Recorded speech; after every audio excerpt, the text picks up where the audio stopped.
রাখি স্যার। ঠিক আছে, ঠিক আছে, অন করে দাও। আচ্ছা, লাস্ট অবধি কি করেছিলাম? ফ্রি র্যাডিক্যালের ন্যাচারাল টেন্ডেন্সি করেছিলাম। কি কি ন্যাচারাল টেন্ডেন্সি? কম্বিনেশন আর ডিসপ্রপোর্শিয়েশন। তারপরে করেছিলাম কি? Woods reaction. তারপরে কি করেছিলাম? কোলবের ইলেকট্রোলাইসিস। তারপরে করাচ্ছিলাম ফটো হ্যালোজেনেশন, তাই তো? তো ফটো হ্যালোজেনেশনে বন্ড এনার্জির একটা ডাটা লিখেছিলাম। সবথেকে হাইয়েস্ট বন্ড এনার্জি কার? এইচএফ। তারপর HCl, তারপরে CH, তারপর HBr, তারপরে HI, তারপর Cl2, তারপরে Br2, তারপরে F2, তারপর I। তাহলে পয়েন্ট করো ফ্লুরিনেশন।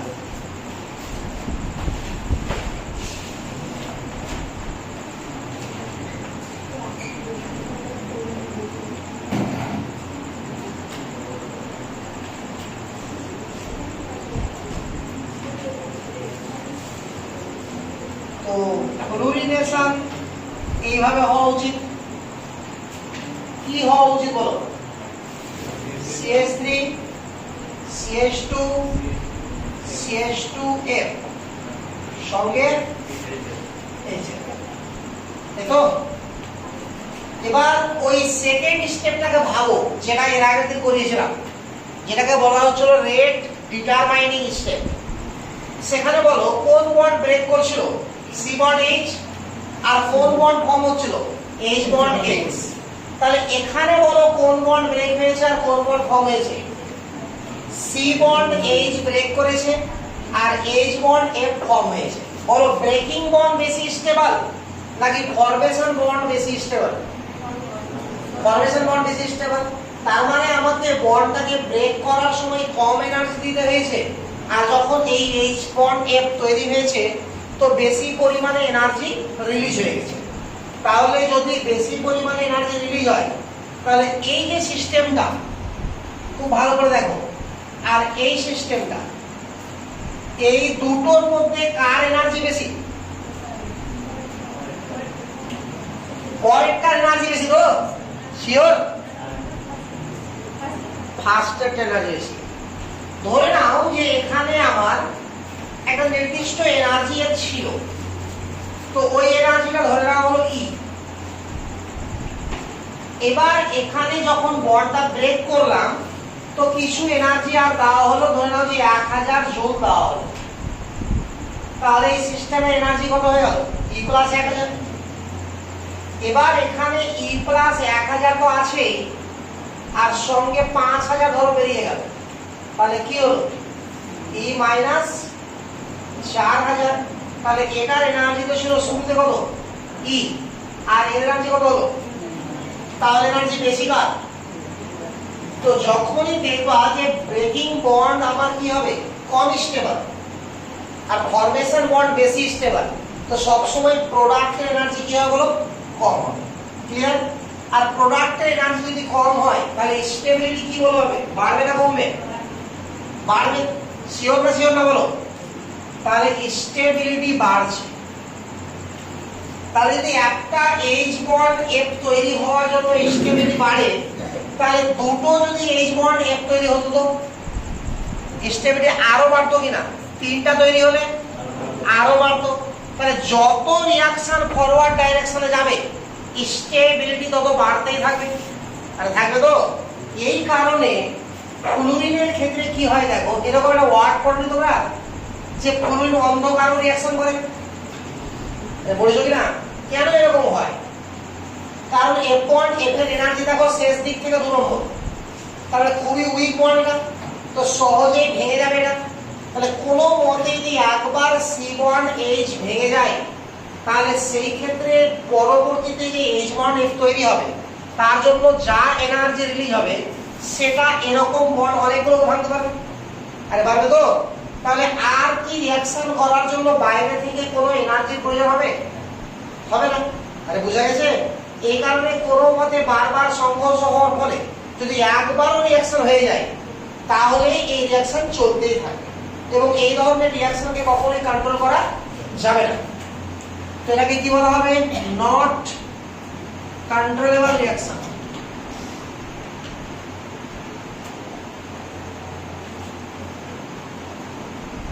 নন কন্ট্রোলেবল রিঅ্যাকশন।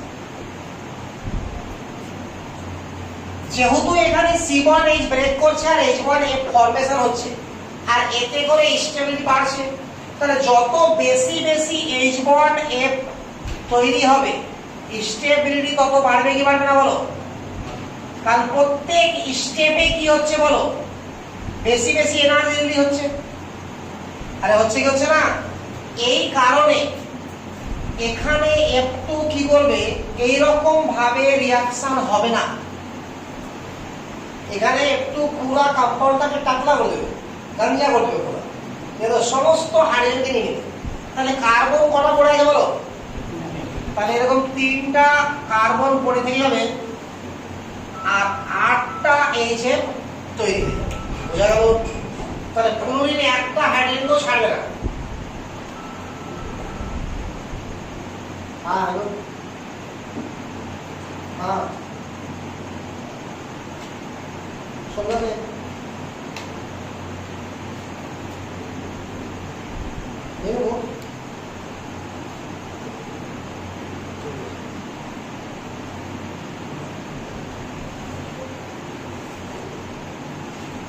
বোঝা যাবে। তাহলে ফ্লুরিনেশন রিঅ্যাকশন যখন হবে আমার কোনো একটা এইচও থাকবে না বলে, ঠিক আছে? তো সমস্ত কম্পাউন্ডটাকে একদম টাকলা করে দিবে পুরো, সমস্ত ছিঁড়ে দেবে সব, আর এটাকে কখনোই কন্ট্রোল করা যাবে না। তাহলে পয়েন্ট করে এবার ক্লোরিনেশন সবথেকে ইম্পর্টেন্ট। এটা ফটো হ্যালোজেনেশনের মধ্যে সবথেকে ইম্পর্টেন্ট হচ্ছে ক্লোরিনেশন।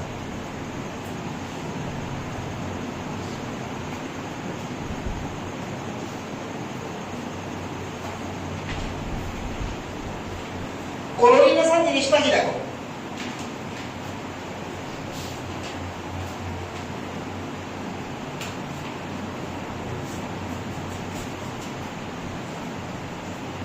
বলো এখানে আমার বন্ড যেটা ব্রেক করবে সেটা কোন বন্ড, আর বন্ড যেটা ফর্ম হবে সেটা কোন বন্ড বলো? সি বন্ড H ব্রেক করবে আর H বন্ড Cl তৈরি হবে। তো বলো ফরমেশন বন্ড বেশি স্টেবল না ব্রেকিং বন্ড? তাহলে ফরমেশন বন্ড যদি স্টেবল হয় তাহলে বারবার রিঅ্যাকশন কোন দিকে যাবে বলো? ফরওয়ার্ড দিকে যাবে, অর্থাৎ প্রোডাক্ট কি হবে? বেশি স্টেবল হবে, তাহলে কি না? বাট এখানে সি বন্ড H থেকে H বন্ড Cl এর এনার্জি খুবই খুবই বেশি পার্থক্য নাই, বলেছিলাম একদিন। কিন্তু H bond C bond H এর সঙ্গে H বন্ড F এর বন্ড এনার্জি কি ছিল? অনেক বেশি পার্থক্য ছিল।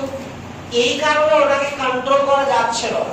যখন আমি एग्जांपल দিয়েছিলাম এর আগের দিন, তো বলেছিলাম যে যদি সি বন্ড H এর এনার্জি 1000 হয় তাহলে সবথেকে বেশি এনার্জি প্রায় 5000 এর মতো, তারপরে বলেছিলাম 1200 এর মতো বলেছিলাম, তারপরে 800, তারপরে 400 মনে পড়ছে? তো এটা অ্যাপ্রক্সিমেটলি বলেছিলাম, আমি এভাবে ভাবতে হবে, ঠিক আছে কি না? তাহলে এখানে এনার্জি কি রকম তৈরি হবে বলো? জাস্ট কিছুটাই বেশি। এই কারণে এই ধরনের রিঅ্যাকশনকে আমি ইচ্ছা করলেই কন্ট্রোল করতে পারি। Controllable reaction. আর এই ধরনের রিঅ্যাকশনের ক্ষেত্রে কি হয়? প্রত্যেক জায়গা থেকে আমার হাইড্রোজেনকে সাবস্টিটিউট করবে কে? ক্লোরিন। তো বলো এখান থেকে যে হাইড্রোজেন সাবস্টিটিউট হয় তার নাম কি হবে কম্পাউন্ডের? আরে বলো CH3 CH2 CH2 Cl, নাম কি? 1-chloro-propane। যদি এখান থেকে সাবস্টিটিউট হয় তো নাম কি হবে বলো?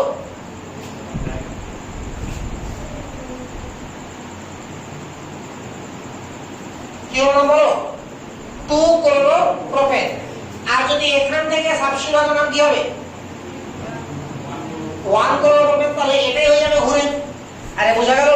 তো যত রকমের আনইকুইভ্যালেন্ট হাইড্রোজেন আছে তত রকমের কম্পাউন্ড তৈরি হবে, ক্লিয়ার?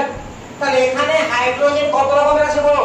মোট 2 রকমের আছে, বলে 2 ধরনের কম্পাউন্ড তৈরি হবে, ক্লিয়ার? যদি এরকম বলা হয় আমাকে তাহলে বলো দেখি কত রকমের কম্পাউন্ড হবে আর কি কি হবে? অ্যানসার লিখো, ফাটাফাট লিখো।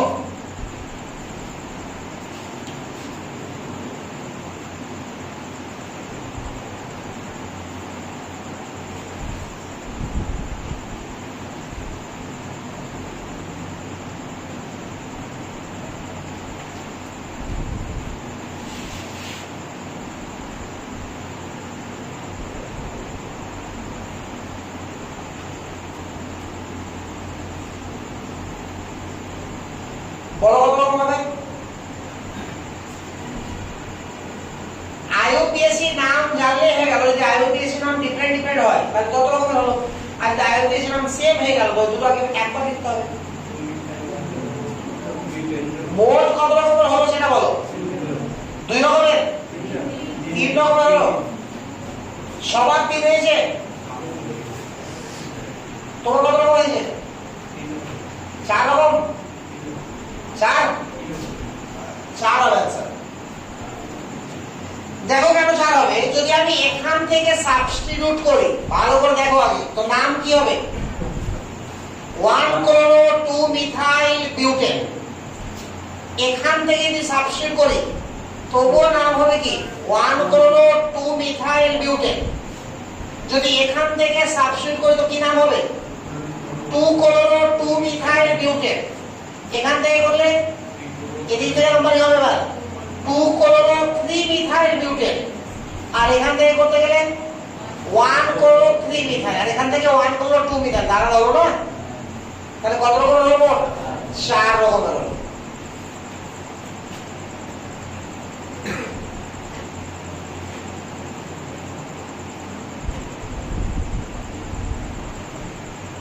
এটা এক রকমের।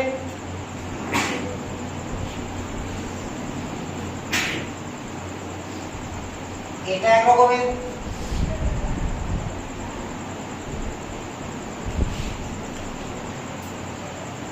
এটা এক রকমের।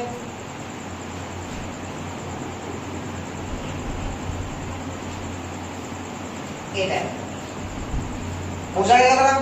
তো অনেক সময় এরকমও কোশ্চেন হয়, একটা কম্পাউন্ড দিয়ে দিল আর বলা হলো যে এই কম্পাউন্ডে কতগুলো মোনো ক্লোরো জাত কম্পাউন্ড পাওয়া যায়। তাহলে কত পাওয়া যায় বলো? 4টা। তাহলে 4টা মোনো ক্লোরো জাত কম্পাউন্ড পাওয়া যায়। আবার অনেক সময় এরকমও কোশ্চেন করে নাই যে এখানে টোটাল কতগুলো ক্লোরাইড পাওয়া যাবে। তাহলে অ্যানসার কি হবে বলো? কত জায়গা থেকে আমরা হাইড্রোজেনকে সাবস্টিটিউট করতে পেরেছি বলো? 4 জায়গা থেকে করেছি কিনা?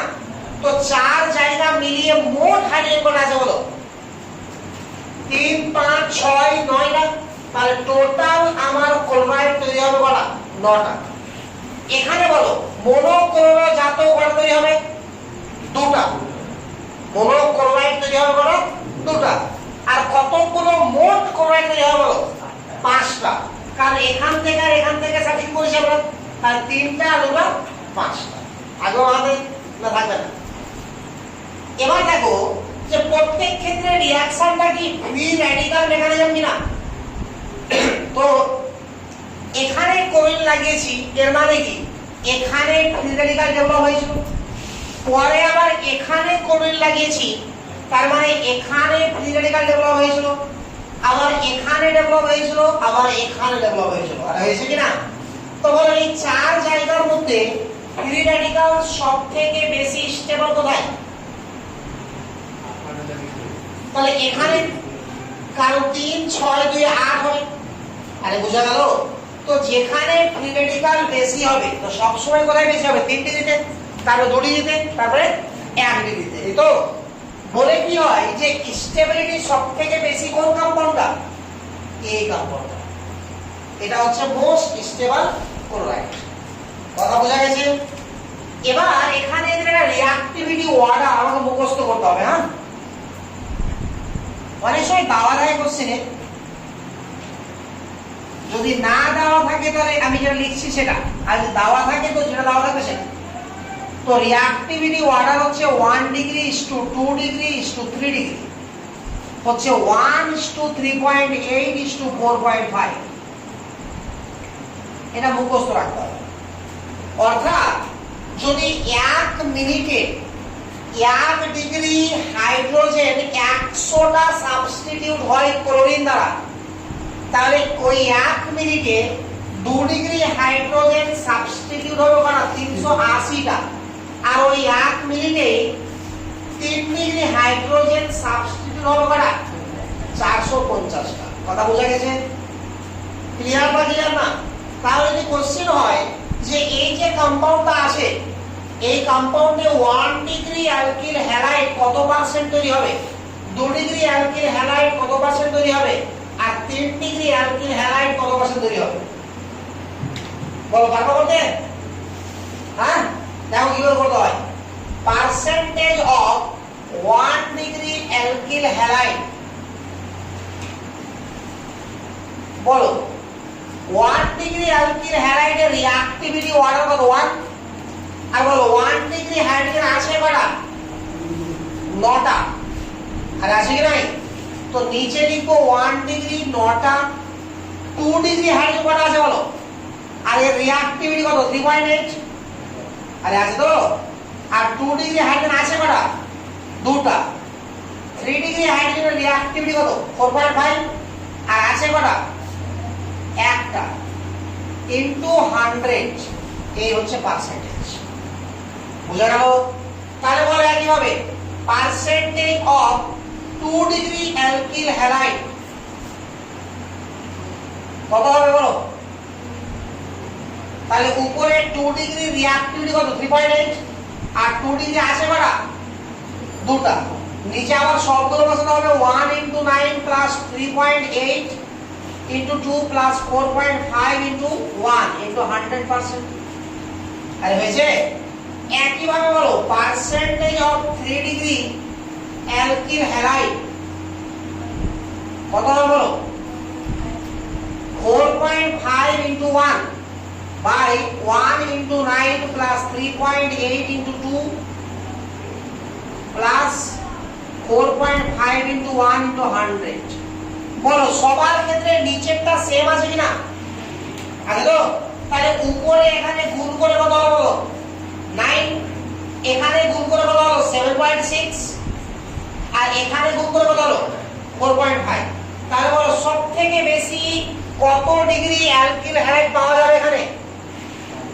1 ডিগ্রি তারপরে 2 ডিগ্রি তারপরে তাহলে উপরের কোশ্চেনে বলো উপরের কোশ্চেনে 1 ডিগ্রি আর 2 ডিগ্রি ছাড়া কিছু আছে কি তাহলে বলো এখানে 1 ডিগ্রি অ্যালকিল হ্যালাইড বেশি তৈরি হবে না 2 ডিগ্রি 1 ডিগ্রি তো আরে 1 ডিগ্রি হাইড্রোজেন কটা আছে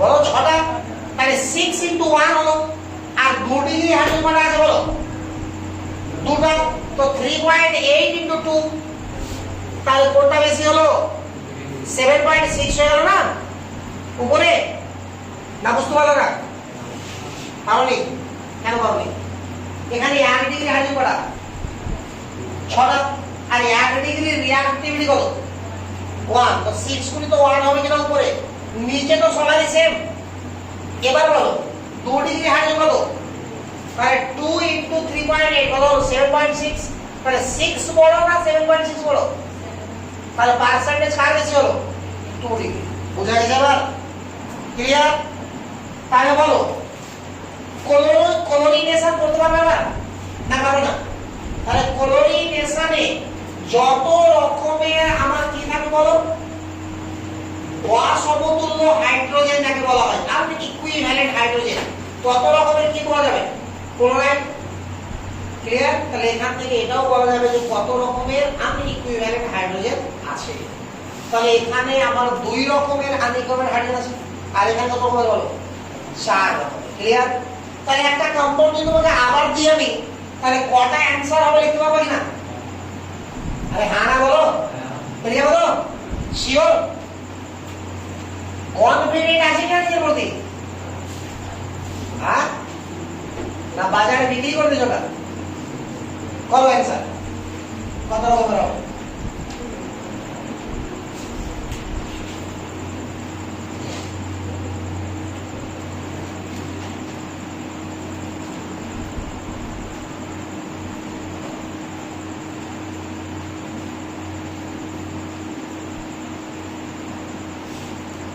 বলে যাও ফটাফট অ্যানসার তো বলে দাও মুখে মুখে কত রকম হবে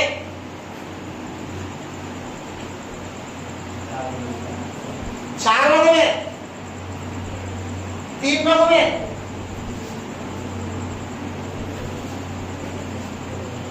বাকিটাও বলো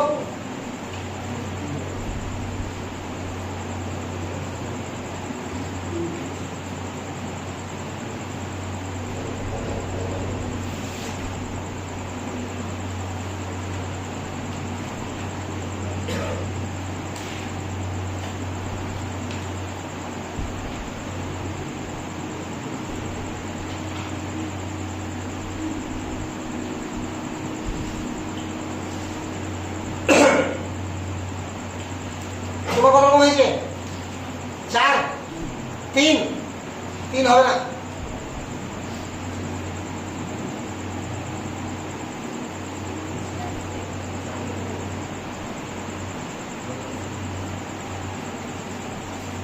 আচ্ছা দেখি এরকম করে আমি লিখছি। হ্যাঁ, বলে এখানে যুক্ত হওয়ার এখানে যুক্ত হওয়া সেম কিনা? সেম তো। আবার এখানে যুক্ত হওয়া আর এখানে যুক্ত হওয়া সেম কিনা বলো? এটা আর এটা সেম, এটা আর এটা সেম। বলো ক্লিয়ার? করবো বলে দুই রকম। এখানে যুক্ত হওয়া বাকি সবার থেকে আলাদা, তাহলে কত রকম বলো? 3 রকম। এখানে হাইড্রোজেন আছে কি নাই? তাহলে এখানে যুক্ত হওয়া বাকি সবার থেকে আলাদা, কত রকম বলো? 4 রকম। এখানে হাইড্রোজেন আছে কিনা বলো? তাহলে এখানে যুক্ত হওয়া বাকি সবার থেকে আলাদা, তাহলে কত রকম হলো? 5 রকম। বরাবর? তাহলে কেন ভুল করেছিলাম? বাইরে একটা ধরেছিলাম নাকি?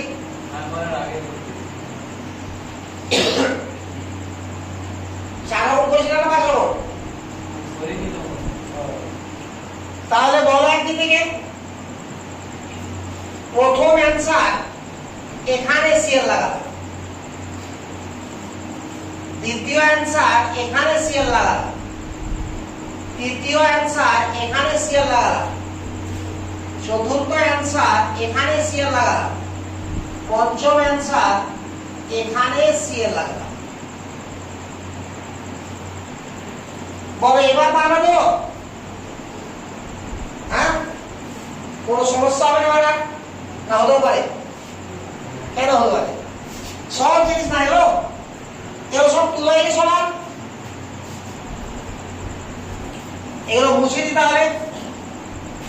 আর যত রকমের ক্লোরাইড তৈরি হবে মনোক্লোরাইড, তত রকমের কি আছে বলো? আনইকুইভ্যালেন্ট হাইড্রোজেন।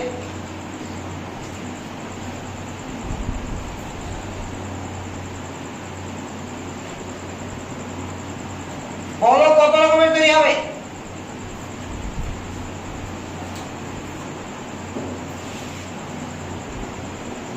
কত রকমের তৈরি হবে বলো? এক রকমই তৈরি হবে। যেখান থেকেই তুলো ওই 1 ক্লোরো সাইক্লোপেন্টানি হবে, যেখান থেকে তুলো, তাহলে এখানে এক রকমই তৈরি হবে। বুঝছে? যদি বলা হয়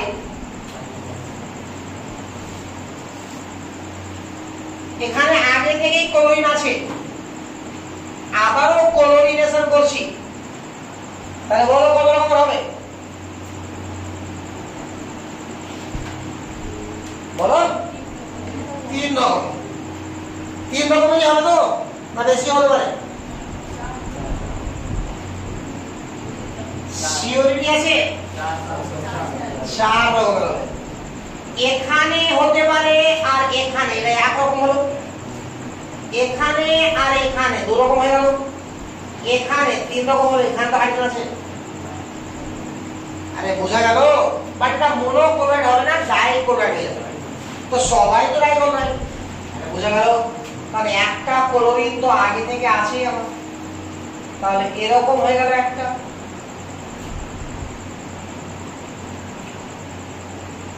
একটা এরকম হয়ে গেল। সবাই কিন্তু এখনো পারছো না।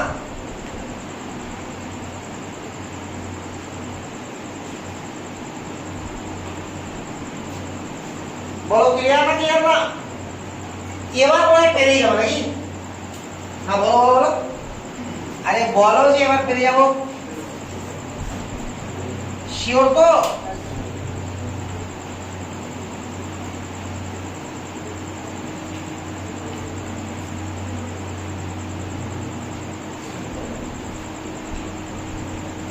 দেখো কত রকমের হবে?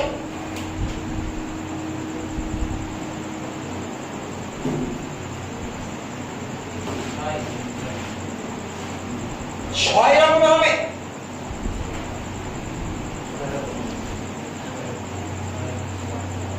6 এখানে এক রকমের হবে, এটা আর এটা সেম, এখানে এক রকমের হবে, এখানে এক রকম, আর এটা আর এটা সেম, এটা আর এটা সেম, আর এটা। তাহলে মোটের উপর কত রকমের হলো? 6 ভাগ করলাম না? তাহলে বলো ক্লোরিনেশন এবার শিখে গেছো, শিওর? তাহলে বলো ফ্লুরিনেশন বুঝে গেছো? ক্লোরিনেশনের মেন ইম্পর্টেন্ট রিঅ্যাকশন হচ্ছে আমার এটা, যে কতগুলো মোনোক্লোরাইড তৈরি হবে আর কতগুলো ক্লোরাইড তৈরি হবে। বুঝে গেছো কি? একদম কোনো সমস্যা নেই। আছে সমস্যা? ক্লোরিনেশনে বলেছি শুধু, তারপর তো সাহসের খুব অভাব। কনফিডেন্ট এইভাবে রাখো যে আমি না পারলে কেউ পারবে না, ঠিক আছে? তাহলে দেখবা যে পেরে যাবে।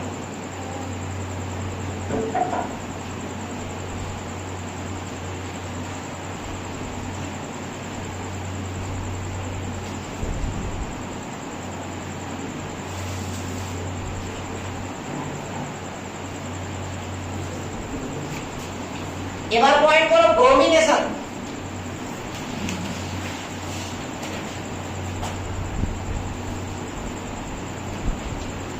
বলো ব্রোমিনেশনে কোন বন্ড ব্রেক হয় আর কোন বন্ড ফর্ম হয়? তাড়াতাড়ি বলো। C1H ব্রেক করবে আর ফর্ম কি হবে? H bond Br। তাহলে বলো ফরমেশন বন্ড বেশি স্টেবল না ব্রেকিং বন্ড বেশি স্টেবল? Breaking bond. তাহলে কি হচ্ছে? কম্পাউন্ড আনস্টেবল তৈরি হয়ে যাবে, ফলে এখানে সামান্য হিট অ্যাপ্লাই করতে হবে, আদারওয়াইজ রিঅ্যাকশন হবে না। আর এই ক্ষেত্রে কেবলমাত্র এক জায়গা থেকেই ব্রোমিন সাবস্টিটিউট হবে, যেখানে ফ্রি রেডিক্যাল সবথেকে বেশি স্টেবল, মানে হাইড্রোজেন সাবস্টিটিউট হবে ব্রোমিন দ্বারা সেখান থেকে যেখানে ফ্রি রেডিক্যাল সবথেকে বেশি স্টেবল। কোথায় বলো? এখানে। তাহলে আমার একটা মাত্র কম্পাউন্ড পাওয়া যাবে।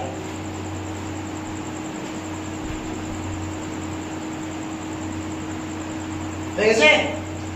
তাহলে বলো যদি আমাকে এরকম দেওয়া হয় কোশ্চেন CH3 CH2 CH3, আর এখান থেকে আমাকে বলা হয়েছে যে CH3 CH2 CH2 OH তৈরি করতে হবে, আর তোমরা একটা রিঅ্যাকশন তোমাদের মুখস্থ আছে, আমি এখন শেখাইনি, পরে শেখাবো, যে CH3 Cl আছে, এখানে অ্যাকুয়াস KOH দিলে কি হয়ে যাবে বলো? CH3 OH হয়ে যাবে। তাহলে বল এটা কি করে করার চেষ্টা করবা? ক্লোরিনেশন করবা না ব্রোমিনেশন করবা? আরে বলো, যদি ক্লোরিনেশন করো তাহলে কি তৈরি হবে বলো? CH3 CH2 CH2 Cl plus CH3 CHCl plus CH3 তৈরি হবে কি হবে না? এবার এই দুটো মিক্সচার থেকে এদের দুজনকে আলাদা করা যায় না সহজে, মানে ফিজিক্যাল প্রসেস দ্বারা আলাদা করা যাবে না, ঠিক আছে? কেমিক্যাল প্রসেস দ্বারাও সহজে আলাদা করা যায় না। শুধু মনে রাখবা দুটো অ্যালডিহাইড যদি ফাংশন গ্রুপ থাকে তাহলে তাকে সেপারেট ইজিলি করা যায়, অ্যালডিহাইড বা কিটোন। এছাড়া দুটো সেম ফাংশনাল গ্রুপ যুক্ত কম্পাউন্ডকে সেপারেট করা সহজ না। বোঝা যায় কথা? তাহলে ক্লোরিন দুটোতেই আছে, দুটোতে হ্যালোজেন আছে, তাহলে সেপারেট করা যাবে কি? তাহলে এখানে যদি আমরা অ্যাকুয়াস KOH দিয়ে দিই তাহলে কি তৈরি হবে বলো?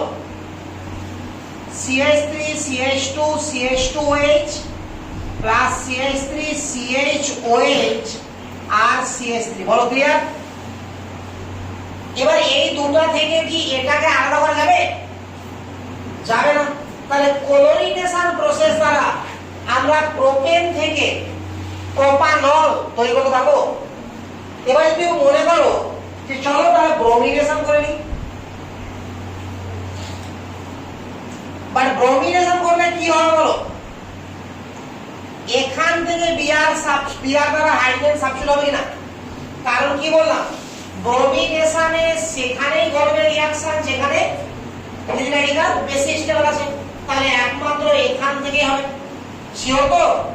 তাহলে এবার বলো এটাকে যদি আমরা অ্যাকুয়াস কেওএইচ দিয়ে দিই তাহলে কি হবে?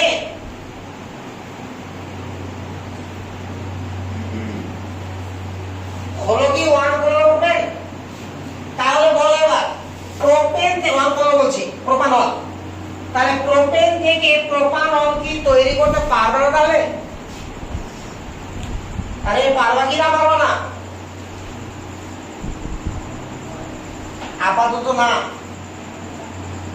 অ্যানসার কম্বিনেশন দিয়েই হবে, কারণ আমাকে একটা প্রোডাক্ট পেতে হবে। ভালো করে মনে করো, এগুলো শিখাবো, আজকে হয়তো শিখিয়ে দেবো। অ্যালকোহলীয় কেওএইচ যদি দেওয়া হয় তাহলে বলো CH3 CH double bond CH2 হয় কিনা? এক সাইড থেকে Br আর পাশ থেকে হাইড্রোজেন বেরোবে। এবার বলো ইলেকট্রোফিলিক অ্যাডিশন বলেছিলাম HBr মার্কোনিকন রুলস, তাহলে আবার এখানে Br লাগবে যেখানে কম হাইড্রোজেন আছে, আর এখানে কি লাগবে? তাহলে আমি এখানে যদি Br লাগানোর চেষ্টা করি তাহলে কি দিতে হয়? হাইড্রোজেন পারঅক্সাইড, এটাকে বলা হয় অ্যান্টি মার্কোনিক হবে। এখন যেটা করব তাহলে কি হবে বলো? CH3 CH2 CH2 Br হয়ে গেল, আর এখানে যদি অ্যাকুয়াস কেওএইচ দিয়ে দিই তাহলে কি হয়ে গেল?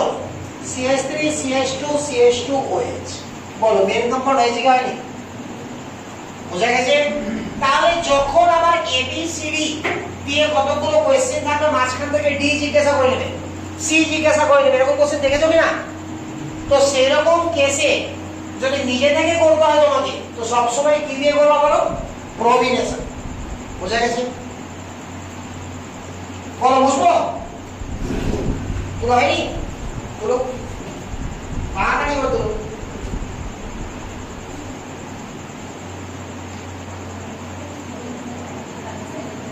অ্যান্টি মার্কোনিক হবে, এখনই করাবো অ্যান্টি মার্কোনিক হবে।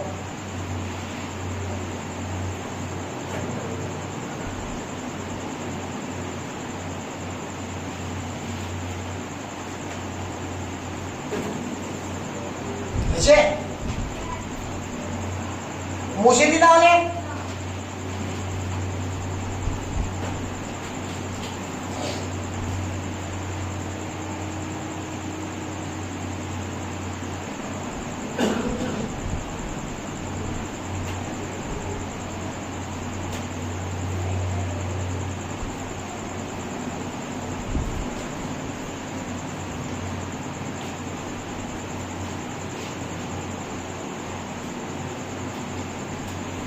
তাহলে হ্যালোজেনেশন বা ফটো হ্যালোজেনেশন করতে গিয়ে ফ্লুরিনেশনে কি দেখলাম? যতগুলো হাইড্রোজেন থাকবে তার সবগুলোই কিসে কনভার্ট হয়ে যাবে? HF এ, আর কার্বনগুলো পড়ে থেকে যাবে। ক্লোরিনেশনে কি দেখলাম? যত রকমের আনইকুইভ্যালেন্ট হাইড্রোজেন থাকবে তত রকমের মনোক্লোরাইড তৈরি হবে। ব্রোমিনেশনে কি দেখলাম? যেখানে সবথেকে বেশি স্টেবল ফ্রি রেডিকাল সেখানেই কেবলমাত্র ব্রোমিন দ্বারা হাইড্রোজেন সাবস্টিটিউট হবে। এতটুকু দেখলাম, মনে থাকলে এতটুকু বলো তো কি বললাম? বলো হ্যাঁ, তোমাকে দেখছি বলো।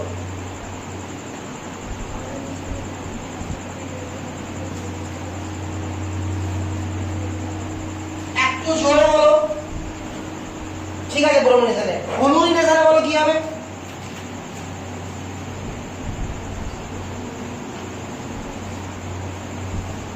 এখনই ভুলে গেলাম, তুই বলো। বলো ফ্লুরিনেশনে কি ঘটবে, ক্লোরিনেশনে কি ঘটবে, আর ব্রোমিনেশনে কি ঘটবে? আমরা ভুলে গেলাম এখনই।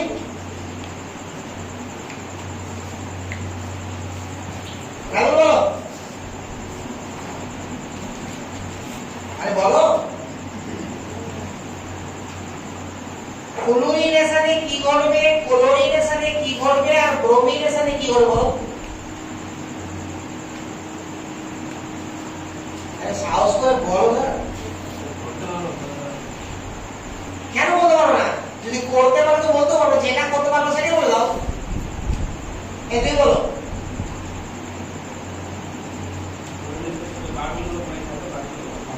অর্থাৎ যতগুলো হাইড্রোজেন থাকবে তার সবটাই কি হয়ে যাবে বলো? আর সবটাই বেরিয়ে যাবে আর তৈরি করবে কি এসে গুড। তারপরে ক্লোরিনেশনে কি হবে?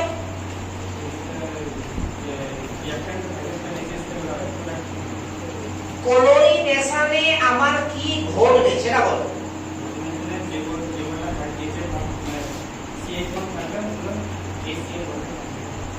যতটা আনইকুইভ্যালেন্ট হাইড্রোজেন থাকবে ততগুলো মোনোক্লোরাইড তৈরি হবে। কার্বোক্যাটায়ন না, ফ্রি র্যাডিক্যাল। বসো, এবার হয়েছে? তুই বলো। তোমাকে হ্যাঁ হ্যাঁ এরকম বলবো তুমি যে ও যেটা পরীক্ষা দিয়েছে আমার ওটাই।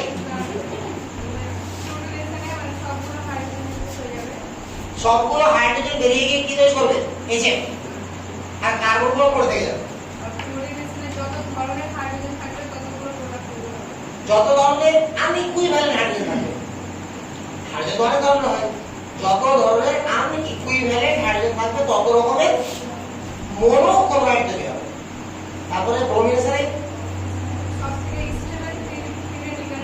তৈরি হবে এবং একটাই মোনোক্লোরাইড তৈরি হবে। আয়োডিনেশনে তো করিনি।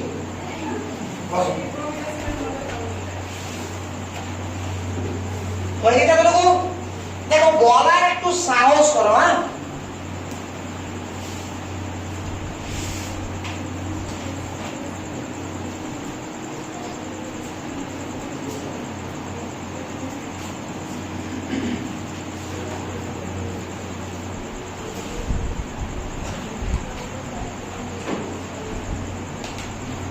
নিটের জন্য বায়োলজিতে বেশি নম্বর পেতে হয়, এটা ঠিক আছে, বাট যখন তুমি ডাক্তারি পড়তে যাওয়া, যখন চান্স তুমি পেয়ে গেছো, তখন কিন্তু বেশি কেমিস্ট্রি পড়তে হয়।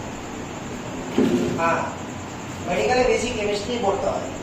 কারণ হচ্ছে মানুষের বডি তো একটাই, তাহলে ওর যতগুলো পার্টস আছে ফিক্সড আছে, বাট পার্টস ড্যামেজ হবে যখন, তখনই তোমার কাছে আসবে। আর যতগুলো ড্যামেজ হবে সেখানে কি হবে? কেমিক্যাল রিঅ্যাকশন ঘটবে। তোমাকে উল্টো রিঅ্যাকশন ঘটিয়ে দিয়ে সেটাকে পূর্ণ করতে হবে। আরে বোঝা গেল কি না? এই কারণে পড়তে বেশি হয় তোমার কেমিস্ট্রি।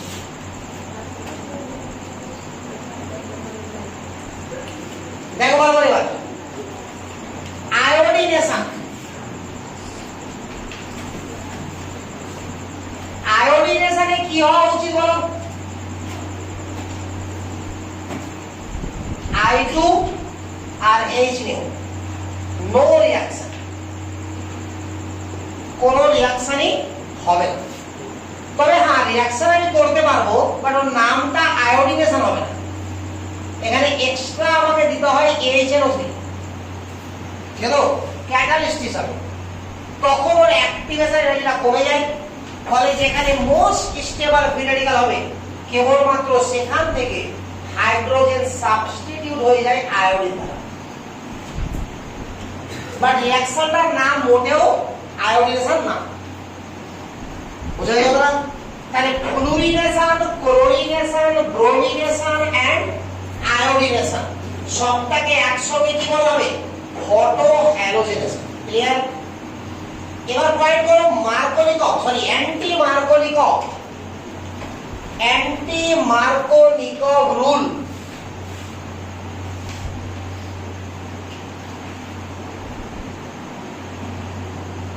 অ্যান্টি, তুমি আন্টি কেন লিখছো?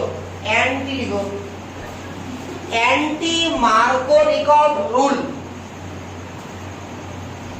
বুঝছো? অথবা ওর আরেকটা নাম আছে, কি বলো? পারক্সাইড ইফেক্ট और পারক্সাইড ইফেক্ট। আরো একটা নাম আছে খারাস ইফেক্ট। খারাস,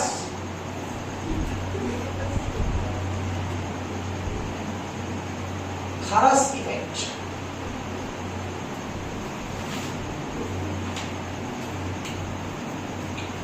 দেখো ভালো করে, তাহলে एंटी मार्कोनिकव रूल और पेरोक्साइड इफेक्ट और থালাস ইফেক্ট। জিনিসটা কিরকম? আগে একটু মার্কোনিকভটাকে ভাবো তো ভালো করে। মার্কোনিকভ রুলসে কি হচ্ছিল?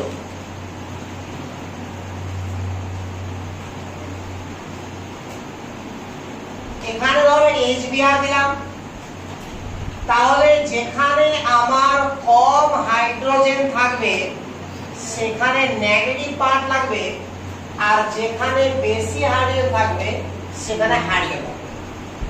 এটা ঠিক না ভুল? শুধু এই রিঅ্যাকশনের জন্যই ঠিক, আর কোন রিঅ্যাকশনের জন্যই ঠিক না। অর্থাৎ যেখানেই কার্বোক্যাটায়নের রিঅ্যারেঞ্জ হয়ে যাবে তখন আর ঠিক হবে কি? এটা অ্যাকচুয়াল কোন রিঅ্যাকশন? Electrophilic addition. মনে পড়ছে? এবার কি বলা হচ্ছে, যদি আমরা পারক্সাইড অ্যাড করে দিই কার সঙ্গে? HBr এর সঙ্গে। তো ইন জেনারেল আমরা এরকম পারক্সাইড লিখলাম। পারক্সাইড দেবে না? শিওর কি শিওর না? তাহলে উল্টা ঘটনা ঘটবে, অর্থাৎ এখানে লাগবে H আর এখানে লাগবে Br। এবার এটা কেন লাগবে এটুকুই পড়বো আমরা। এটার নামই কি? Peroxide effect. আরে বোঝা গেল? নিচের লাইনটা কেন হলো এটা পড়বো, উপরের লাইনটা কেন হয়েছে এটা 2-3 দিন আগে পড়ে নিয়েছি আমরা, নাকি অনেক আগে পড়েছি, তো আসিন তো মাঝখানে দিন। তো ইলেকট্রোফিলিক অ্যাডিশন পড়েছিলাম এবং বলেছিলাম যে কার্বোক্যাটায়নের মধ্যে সবথেকে ইম্পর্টেন্ট রিঅ্যাকশন হচ্ছে ইলেকট্রোফিলিক অ্যাডিশন। তো এখানে দেখো কিভাবে রিঅ্যাকশন হয়। তাহলে ইন জেনারেল আমি এইভাবে লিখছি, RCH ডাবল বন্ড CH2, এখানে HBr দেওয়া হলো আর সঙ্গে দেওয়া হলো পারক্সাইড। তাহলে হিসেব অনুযায়ী কি তৈরি হবে? এখানে কে লাগবে? H, আর এখানে কে লাগবে বলো? Br। এই রিঅ্যাকশনটারই মেকানিজম শিখতে হবে আমাকে। তো দেখো স্টেপ 1,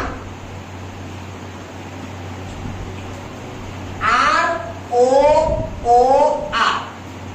দেখো এখানে লোন পেয়ার আছে কিনা? আছে তো। তো লোন পেয়ার রিপালশন খুব হাই হবে, ফলে বন্ড এনার্জি কি হয়? কমে যায়। তাহলে বন্ডটা ইজিলি ব্রেক করে যায়। এই কারণে আমরা জানি যে পারক্সাইড বন্ড বা পারক্সি বন্ড কি হয়? আমার আনস্টেবল টাইপের বন্ড হয়। দিয়ে দেখো ফ্রি র্যাডিক্যাল তৈরি হয়ে গেছে। আরে হয়েছে? স্টেপ 2 দেখো, এই RO ডট, যখন ডট তৈরি হয়ে গেছে তাহলে আর একটা কি লাগবে? ডটই লাগবে নাকি? তো আর একটা ডট, এই ডটটা তৈরি করবে HBr। তাহলে এইভাবে আমার ব্রেক করে গেল হোমোলাইটিক্যালি। তাহলে এখানে H ডট আর এখানে Br ডট, আর H ডটটা ওখানে যুক্ত হয়ে গেল। তাহলে ROH হলো কিনা? আর Br ডট। বোঝা গেছে? স্টেপ 3 দেখো,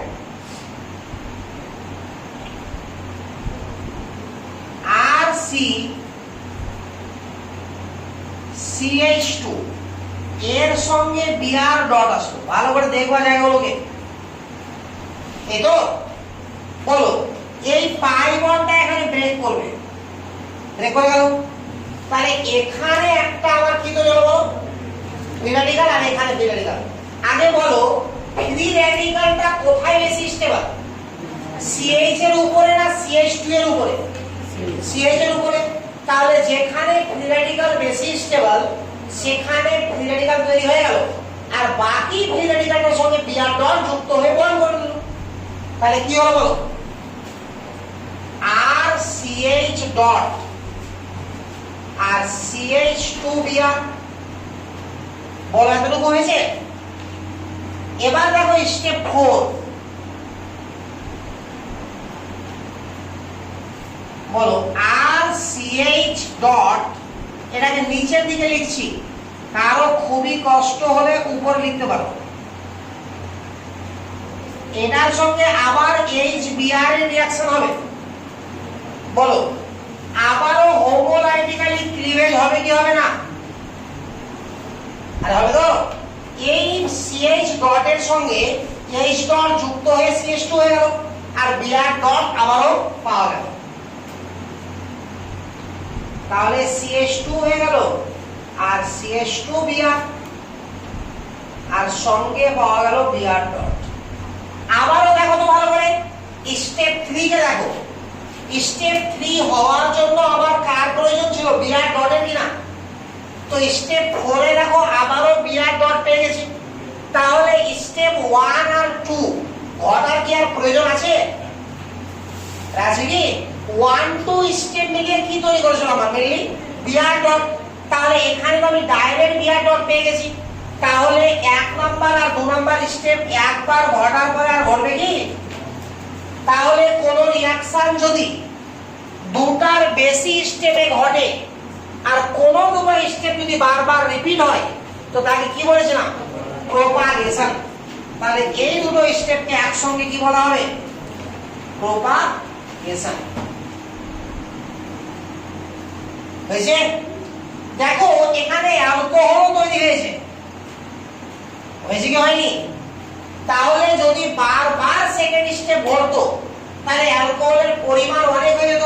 তখন মেন প্রোডাক্ট রূপে আমরা পেয়ে যেতাম কাকে? অ্যালকোহলকে। কথা বোঝা গেল তো? তাহলে মেকানিজম বুঝতে পেরেছো ক্লিয়ার? না বুঝতে পারোনি? এখন কোশ্চেন হচ্ছে এখানে কোনটা স্টেপ আমার সবথেকে স্লো স্টেপ বলো? অর্থাৎ কোথায় বন্ড ব্রেক করতে সবথেকে বেশি এনার্জি লেগেছে? হ্যাঁ, সেকেন্ডে না থার্ডে? থার্ডে কোন বন্ড ব্রেক করেছি? আর সেকেন্ডে কোন বন্ড ব্রেক করেছি? Sigma bond. বোঝা গেল না? তাহলে এটা আমার কি বলো? Slow step or RDS। এই যে দেখো ফ্রি রেডিক্যাল জেনারেট হয়েছে, তাই আগেও বলেছিলাম যে বেশিরভাগ ক্ষেত্রে যদি নাও বুঝতে পারো তো যেটা ইন্টারমিডিয়েট সেটা প্রথমবার যেখানে জেনারেট হবে সেটাই কি হওয়া উচিত? রেট ডিটারমাইনিং স্টেপ বা স্লো স্টেপ। ক্লিয়ার? এবার বলো এই বন্ডটার এনার্জি যদি খুব হাই হয় তাহলে এইভাবে ব্রেক করতে পারবো কি আমরা? সহজে ব্রেক করতে পারবো না। আরে ব্রেক না করতে পারলে রিঅ্যাকশন আগে বাড়তে পারবে? পারবে না। তাহলে HCl HBr আর HI ভালো করে শোনো, এই দুটো কখনোই আমার অ্যান্টি মার্কোনিকভ দেবে না। বুঝে গেল? কেন দেবে না? Bond energy high. এখন তো বুঝে গেছো? আরে এর আগে লাস্ট লিখে গেলাম না কার বন্ড এনার্জি বেশি। এটা আমার পিপি রিঅ্যাকশন দিচ্ছে মানে সুইটেবল বন্ড এনার্জি আছে। তাহলে এটা যদি ব্রেক করতে পারে তাহলে এটা ব্রেক করবে কি করবে না বলো? আরো ইজি ব্রেক করবে। তাহলে অ্যান্টি মার্কোনিকভ রুলস কে কে সাপোর্ট করা উচিত? HBr HI। কিন্তু HI ও করবে না। কেন করবে না বলো? যখন আমার এখান থেকে I ডট তৈরি হবে, অর্থাৎ এটা যখন আমার পারঅক্সাইডের সঙ্গে রিঅ্যাকশন করে আমার ROH প্লাস I ডট করবে তখন RCH ডাবল বন্ড CH2 এর সঙ্গে I ডট রিঅ্যাকশন না করে I dot plus I dot যুক্ত হয়ে I2 হয়ে যাবে। বোঝা গেল কথাটা? আরে ক্লিয়ার? যেখানে স্টেবিলিটি বেশি বাড়বে সেখানে যাবে। তো এখানে স্টেবিলিটি অনেক বেশি বাড়ছে। বোঝা গেছে না যায়নি? তাহলে বলো যে আমার অ্যান্টি মার্কোনিকভ রুলস কার ঘটবে? অনলি HBr এর, আর কারোই ঘটবে না। তো এত কিছু না মানে জেনে শুধু মুখস্থ করলে হয়ে যায় যে কার ঘটবে? HBr এর ঘটবে। আরে বোঝা গেল? বা যদি এরকম কোশ্চেন হয়ে যায় যে এই শেপের ঘটবে না কেন দিয়ে কতগুলো স্টেটমেন্ট দিয়ে দিল কোনটা কারেক্ট, তাহলে বন্ড এনার্জি হাই কার ক্ষেত্রে বলো? HF আর HCl এর ক্ষেত্রে। আর HI এর কেন ঘটবে না বলো? কারণ I ডট I2 তৈরি করে দেয়। বুঝা গেল? ক্লিয়ার? তো এই চার ধরনের রিঅ্যাকশনকে আমরা বলেছিলাম যে মেইনলি এই চারটাই হচ্ছে মেন ফ্রি রেডিক্যালের রিঅ্যাকশন। এবার আমরা ঢুকে যাব হ্যালোজেন ডেরিভেটিভ এর কিছু পার্ট। তো হ্যালোজেন ডেরিভেটিভ শেখার সময় প্রথমে আমাকে জানতে হয় অ্যালকিল হ্যালাইড কারা, অ্যারাইল হ্যালাইড কারা, এরকম বেশ কিছু ছোট ছোট নোমেনক্লেচার শিখতে হবে। সেই নোমেনক্লেচার গুলোর সঙ্গে আইসোমেরিজমকে অ্যাড করতে হবে, ছোট ছোট আইসোমেরিজম কাউন্ট করতে শিখতে হবে, তারপরে শুরু হবে রিঅ্যাকশন। তো আমাদের কাজ হবে আগে আমি রিঅ্যাকশন গুলোকে করে নেব চ্যাপ্টার না ঢুকে।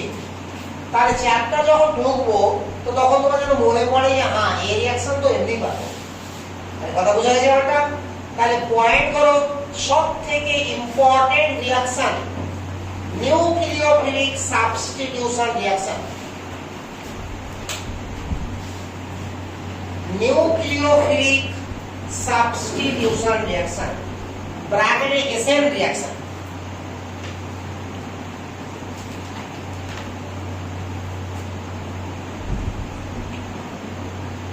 এর নাম এসএন কেন দেওয়া হলো, এনএস কেন দেওয়া হলো না বলো?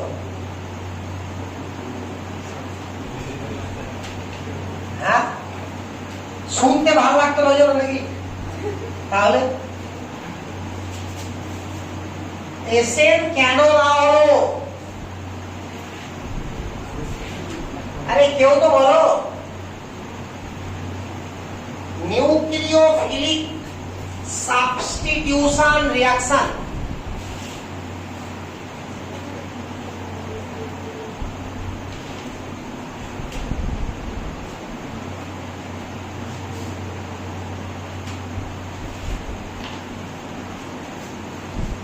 और एसएन रिएक्शन নামটা এনএস হওয়া উচিত ছিল না? হ্যাঁ, আসলে এটাই মেন নাম, substitution by nucleophile. Substitution by nucleophile, এটা হচ্ছে মেন কথা এই রিঅ্যাকশন। এই কারণে রিঅ্যাকশনের নাম কি? SN reaction. কি করে রিঅ্যাকশন হয় দেখো ভালো। আর এল নিউক্লিওফাইল সলভেন্ট, আর এনইউ আর এল মাইনাস। খুব ভালো করে দেখো আগে রিঅ্যাকশনটা, এত ভালো করে দেখো যে যেটি লিখেছি ওটিও দেখতে পাও, যেটি লিখিনি ওটিও দেখতে পাও। দেখো তো ভালো করে কি কি হয়েছে এখানে।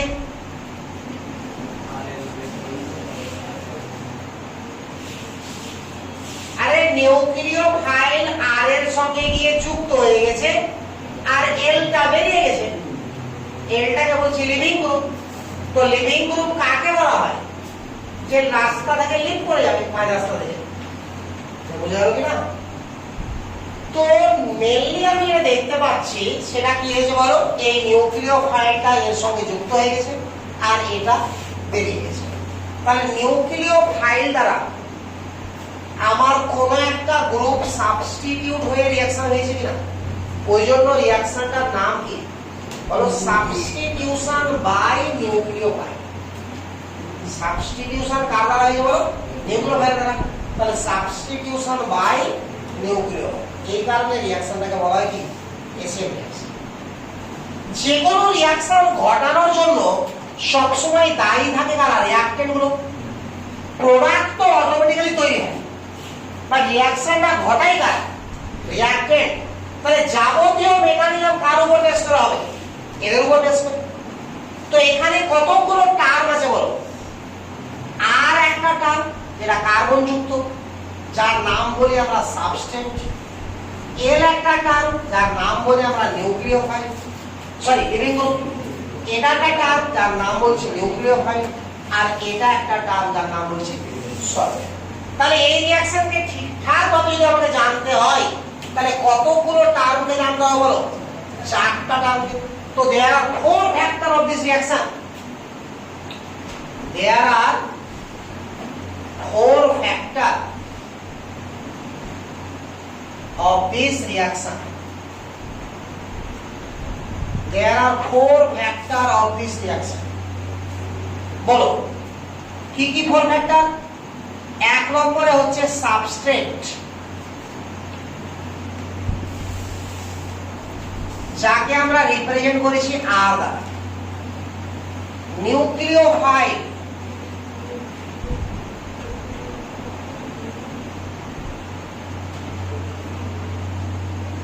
লিভিং গ্রুপ, যাকে রিপ্রেজেন্ট করেছি এল দ্বারা,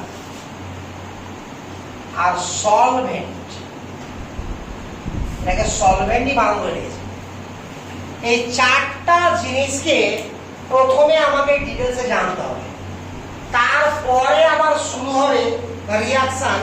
আর যেগুলো তোমরা খুবই ভালো করে জানো, তোমাদের বলার জন্য মন ছটফট করছে, SN1 2 step reaction, SN2 1 step reaction, নাকি জানো তো না? বললাম বলে যাবো, জানো না? তাহলে এবার দেখো একদিক থেকে এটাকে আলোচনা করি। হ্যাঁ, তাহলে ফার্স্টে পয়েন্ট করো সাবস্ট্রেট। তো এই যে নিউক্লিওফিলিক সাবস্টিটিউশন রিঅ্যাকশন হচ্ছে, এই রিঅ্যাকশনের ক্ষেত্রে বিভিন্ন সময়ে কোন কোন সাবস্ট্রেট আমার কাছে আসতে পারে। তো দেখো সাবস্ট্রেট কি কি আসতে পারে বুঝে দিলাম। হ্যাঁ, আরে অতিরিক্ত সহজ সরল রিঅ্যাকশন ইচ্ছা করে এত কঠিন করছি। দেখো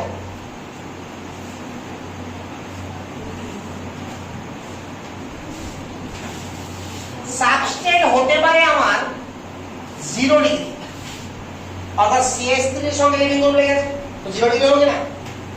সাবস্ট্রেট হতে পারে আমার 1 ডিগ্রি, সাবস্ট্রেট হতে পারে 2 ডিগ্রি, সাবস্ট্রেট হতে পারে 3 ডিগ্রি।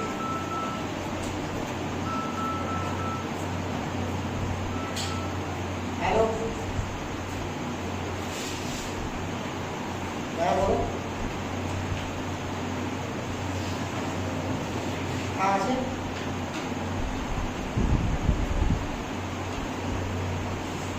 আচ্ছা 8945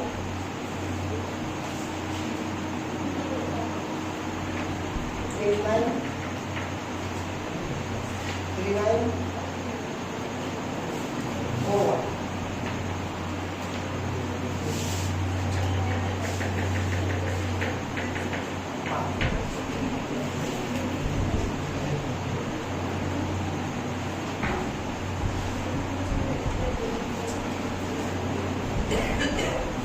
তো এখানে হতে পারে কি কি বলো? 0 ডিগ্রি, হতে পারে 1 ডিগ্রি, হতে পারে 2 ডিগ্রি, হতে পারে 3 ডিগ্রি। আবার এদের মধ্যে আরো অনেক ভাগ আছে, আমি যাচ্ছি না এখন, যখন চ্যাপ্টার পড়াবো তখন সেই ভাগগুলো যাবো, একটু মুখে মুখে বলে নিই। এদের মধ্যে আমার ভাগ এরকম করে করা হয়: নরমাল, আইসো, নিও। আবার এরকম করে ভাগ করা হয় প্রাইমারি, সেকেন্ডারি, টারসিয়ারি। আবার এরকম করে ভাগ করা হয় 1 ডিগ্রি, 2 ডিগ্রি, 3 ডিগ্রি।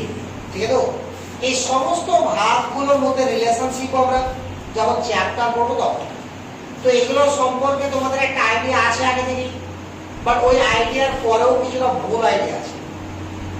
আমি ভালো করে জানি ভুল আইডিয়াটা কোথায় আছে, আইসোতে আর টারসিয়ারি। কারণ তোমরা ভালো করে যদি মনে করো এখনই, তো যেটা নিও সেটাই টারসিয়ারি তোমরা জানো।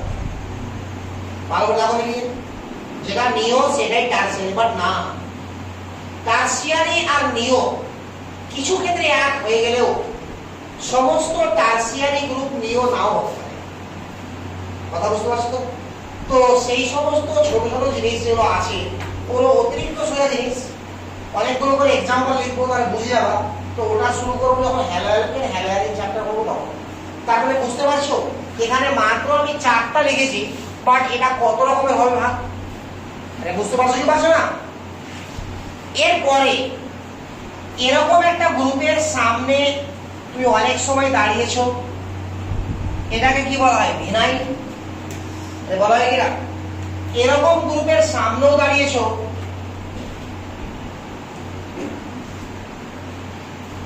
এটাকে কি বলা হয়? অ্যারাইল।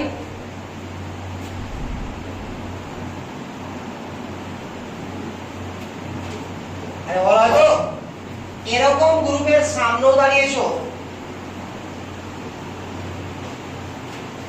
এটাকে কি বলা হয়? ফিনাইল। আবার এরকম গ্রুপের সামনেও দাঁড়িয়েছো, যাকে বলা হয় বেনজাইন। তার মধ্যে ভিনাইল গ্রুপটা রেয়ার কতগুলো কেস আছে যেখানেই ও নিউক্লিওফিলিক সাবস্টিটিউশন রিঅ্যাকশন করে, বাকি বেশিরভাগ জায়গাতেই কি হলো বলো, করে না। তাহলে ইন জেনারেল আমরা এটাই বলে রাখতে পারি যে vinyl group nucleophilic substitution reaction করবে। কথা বোঝা গেছে? মানে যেখানে করে কিনা তার সেই রাস্তা দিয়ে তুমি কোনোদিনও যাবে না, বুঝতে পারছো তো? তার মানে তোমার জন্য কি করবে না। তো vinyl group nucleophilic substitution reaction করবে না, বাকি সবাই আমার করবে। তাই লিখতে হয় বলে লিখে দিলাম, বাট এটা আমার সাবস্ট্রেট না, বুঝতে পেরেছো? তো সাবস্ট্রেট কত রকমের হতে পারে, ক্লিয়ার না? ক্লিয়ার না? এবার আমার মেইন পয়েন্ট যেটা এই রিঅ্যাকশনে, সেটা হচ্ছে কি বলো, নিউক্লিওফাইল। কারণ রিঅ্যাকশনটা কার? নিউক্লিওফাইল, ঠিক আছে? আর সাবস্টিটিউশন কার করবে? লিভিং গ্রুপে। তাহলে পুরো রিঅ্যাকশনটা আমাকে ভালো করে জানতে কাকে হবে? নিউক্লিওফাইলকে আর লিভিং গ্রুপকে। হ্যালো, হ্যাঁ বলো। হ্যাঁ হ্যাঁ হ্যাঁ,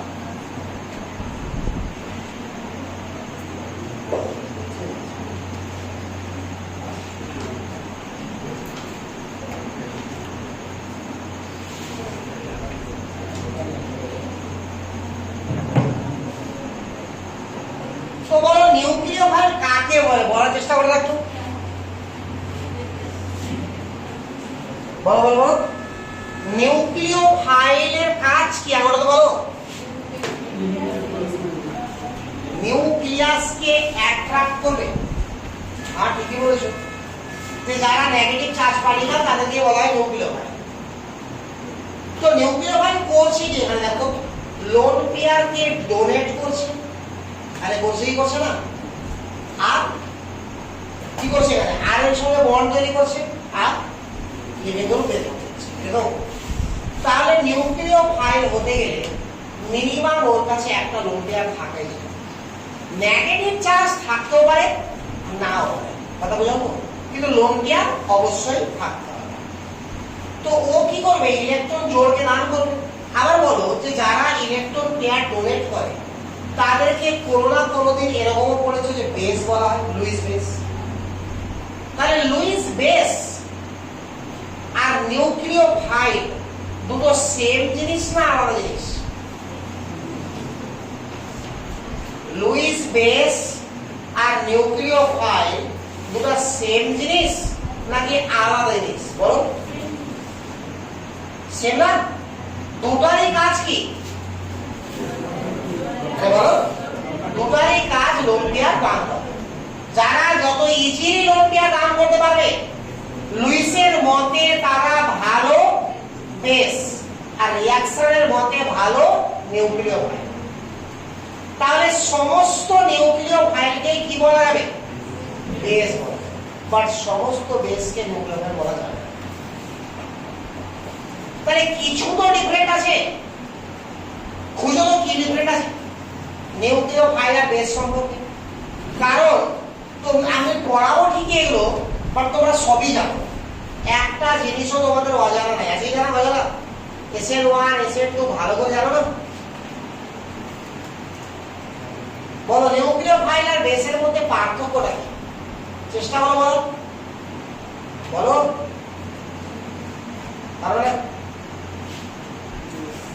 দুজনেরই কাজ কি বলো? ইলেকট্রন পেয়ারকে ডোনেট করা। বাট পার্থক্য হচ্ছে এটা, আর বানানোর পার্থক্য বলবো না, পার্থক্য হচ্ছে এটা যে নিউক্লিওফাইল ইলেকট্রন পেয়ার যখন ডোনেট করবে কাউকে, তো ডোনেট করে সিগমা বন্ড তৈরি করবে, কথা বোঝা গেল? আর বেস কি করবে? ইলেকট্রন পেয়ারকে ডোনেট করে প্রোটনেশন ঘটাবে, অর্থাৎ H+ কে অ্যাবস্ট্রাক্ট করে নেবে। অর্থাৎ কোনো কম্পাউন্ড থেকে যেটা এখানে অ্যাসিডিক হাইড্রোজেন আছে সেখান থেকে সেটাকে গ্রহণ করে নেবে। কথা বোঝা গেছে? তাহলে এটা হচ্ছে মেন পার্থক্য। ক্লিয়ার? তো লিখে নাও। পয়েন্ট করে সঙ্গে নিউক্লিওফাইল করে মোটা করে পয়েন্ট করো।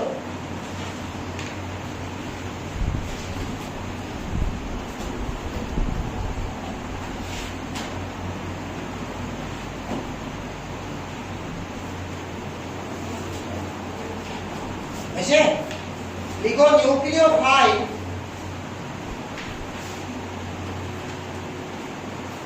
are those particles nucleophile are those particles which can donate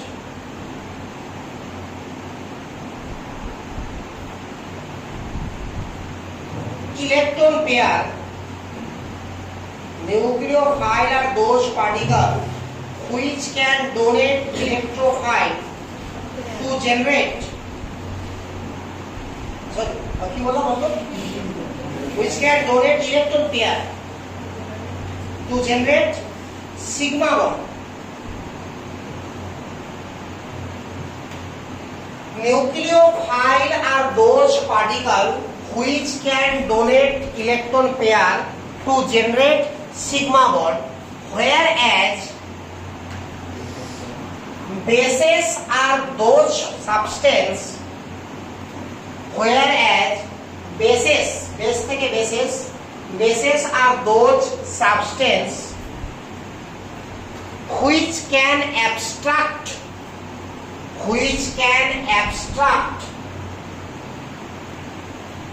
proton or H plus, which can abstract proton or H plus from solution. বুঝতে পেরেছো ব্যাপারটা? মানে H plus কে গ্রহণ করবে। তারপরেও বলছি যে আমার মাঝে মধ্যে লেখা থাকবে বেস, মাঝে মধ্যে লেখা থাকবে নিউক্লিওফাইল। ঠিক আছে? কারণ ওটা তো ডিপেন্ড করছে কার উপরে, কোন রিঅ্যাকশনে ও পার্টিসিপেট করছে তার উপরে। তাহলে একটা জিনিস একটা রিঅ্যাকশনে লোন পেয়ার দান করে সিগমা বন্ড করবে, তাহলে ওটা হয়ে গেল কি নিউক্লিওফাইল।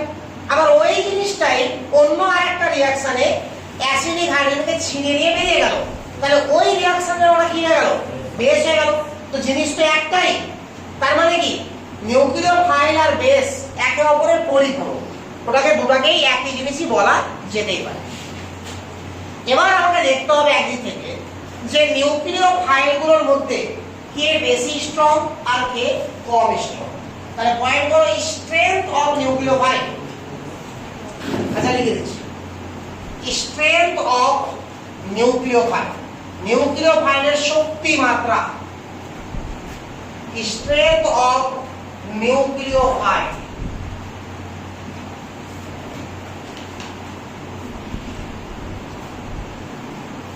Strength of nucleophile. অর্থাৎ আমরা এবার দেখব যে কোন নিউক্লিওফাইল বেশি স্ট্রং আর কোন নিউক্লিওফাইল কম স্ট্রং। বেশি স্ট্রং কাদেরকে বলবো? যারা ইজিলি ইলেকট্রন ডোনেট করবে নাকি যারা ডোনেট করতে চাইবে না? যারা ইজিলি ইলেকট্রন ডোনেট করবে তাদেরকে কি বলবো? Strong nucleophile. তাহলে বলার চেষ্টা করবো H2O, বলো এখানে লোন পেয়ার আছে কিনা? আবার OH মাইনাস, বলো এখানে লোন পেয়ার আছে কিনা? আর আগে তো নেগেটিভ আছে মানে 100% লোন পেয়ার আছে, আর অক্সিজেনের কাছে এমনিতেই থাকে। তাহলে বলো এই দুটার মধ্যে কোনটা ইজিলি ইলেকট্রন পেয়ারকে ডোনেট করতে পারবে? OH minus.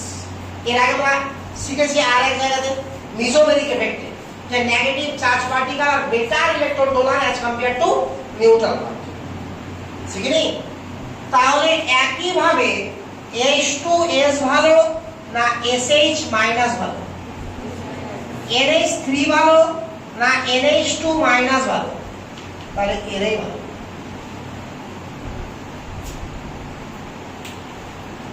বলো তো এখান থেকে এটা কিভাবে এসছে? H প্লাস ডোনেট করে এখান থেকে এটা H প্লাস ডোনেট করে এখান থেকে এটা। তো যারা H প্লাস ডোনেট করে তাদেরকে কি বলা হয়? H প্লাস যারা ডোনেট করে তাদেরকে কি বলা হয়? অ্যাসিড। এটাও বলতে পারছো, এটা সবাই বলবে। আর অ্যাসিড যদি H প্লাস দান করে দেয় তো যেটা পড়ে থাকে তাকে কি বলা হয়? Conjugate base. তাহলে যে কোনো অ্যাসিড থেকে তার কনজুগেট বেস ভালো নিউক্লিওফাইল। আরে বোঝা গেল? যে কোনো অ্যাসিড থেকে তার কনজুগেট বেস কি হবে বলো? ভালো কি হবে বলো? Nucleophile.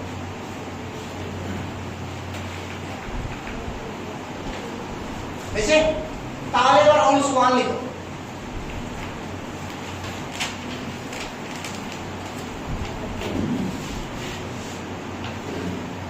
Negative charge particle are better nucleophile. Negative charge particle are better nucleophile as compared to neutral part. As compared to neutral part. এবার ভাবো যদি এরকম হয়ে যায় যে যাদের কথা ভাবছি, যাদেরকে কম্পেয়ার করতে চাইছি, এমন হলো যে তারা সবাই নিউট্রাল, আবার এমন হলো তারা সবাই নেগেটিভ। কথা বুঝতে পারছি? তাহলে কি করে ভাববো? তা বুঝতে পারছো কথাটা? তাহলে দেখো ভালো করে, ধরে নাও যে F minus Cl minus Br minus I minus, বা এরকম ধরে নাও H2S H2O। বুঝতে পারছো? তাহলে এই চারটার মধ্যে ভালো নিউক্লিওফাইল কে বলো? নিউক্লিওফাইলকে ভালো করার জন্য কি দরকার বলো? ইলেকট্রন পেয়ারকে ইজিলি ডোনেট করা দরকার। তাহলে উপরের চারটার মধ্যে কে ইজিলি ডোনেট করবে? আয়োডিন। নাকি? কেন ডোনেট করবে? আয়োডিন করবে না, কে করবে? ক্লোরিন। আরে বলো কে ডোনেট করবে? আয়োডিন করবে। কারণ এটা নেগেটিভ আছে না। আরে নেগেটিভ ওটা আলাদা, প্লাস এর মাইনাস এর ভিতরে ওটা নিউট্রাল ছিল, এখানে যখন নেগেটিভ দিয়েছি দেখো। তো যে কোনো নেগেটিভ চার্জ পার্টিকেল তার হয় না। যদি এরকম লিখতাম যে ফ্লোরিন ক্লোরিন ব্রোমিন আয়োডিন, তো এদের মধ্যে কে দান করবে? তখন আয়োডিন হতো, বাট দান করতো না, কারণ ওদের মাইনাস আয়োডিন থাকে, ওরা ইলেকট্রন কি করে? টানে সবসময়। বাট এটা নেগেটিভ চার্জ পার্টিকেল আছে, তো যে কোনো নেগেটিভ চার্জ পার্টিকেল অলওয়েজ কি করবে? ইলেকট্রন ডোনেট করবে। তাহলে এদের মধ্যে ভালো কে ডোনেট করবে বলো? আই। তারপরে এই দুটোর মধ্যে কে ভালো ডোনেট করবে? H2S না ওয়াটার? ওয়াটার। ওয়াটার কেন? দুবার ওয়াটার নাকি? হ্যাঁ বলো। H2S এখানে দান করবে কে? সালফার। আর ওয়াটারে দান করবে কে? অক্সিজেন। তাহলে বলো সালফারের সাইজ বড় না অক্সিজেনের সাইজ বড়? তাহলে নিউক্লিয়াস থেকে আউটার সেলের ইলেকট্রন কার দূরে আছে? তাহলে অ্যাট্রাকশন কার কম আছে? সালফারের। দান কে করবে? তাহলে যার সাইজ বড় হবে সে কি করে বলো? দান করবে। তা রুলস 2 লিখো। রুলস 2 কি লিখো বলো? Strength of nucleophile directly proportional to size of atom. যার সাইজ বড় থাকবে সে ইজিলি দান করবে। তাহলে বলো এবার CH2 minus NH minus O minus আর F মাইনাস। ভালো করে দেখো, বলো সবটাই নেগেটিভ চার্জ পার্টিকেল আছে, তাহলে 1 নাম্বার রুলস দিয়ে অ্যানসার হবে না। তবে কি এবার দেখো সবাই একই পিরিয়ডে আছে কিনা? তো আমি কি বলেছিলাম, একই পিরিয়ডে যদি থাকে তাহলে সবার সাইজকে আমরা কি ধরে নেব? সেম ধরে নিব। তাহলে রুলস 2 দিয়ে आंसर হবে কি? তাহলে এদের आंसर দেওয়ার জন্য কি লাগবে? রুলস 3। তো দেখো rules 3, strength of nucleophile inversely proportional to strength of nucleophile inversely proportional to electronegativity of atom। না বুঝতে পারলো না? যত ইলেকট্রোনেগেটিভিটি বেশি হবে তত কি হবে?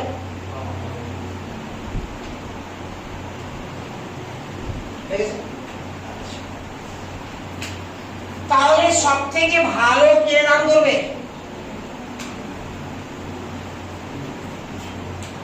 হয়েছে এতটুকু না হয়নি? এবার দেখো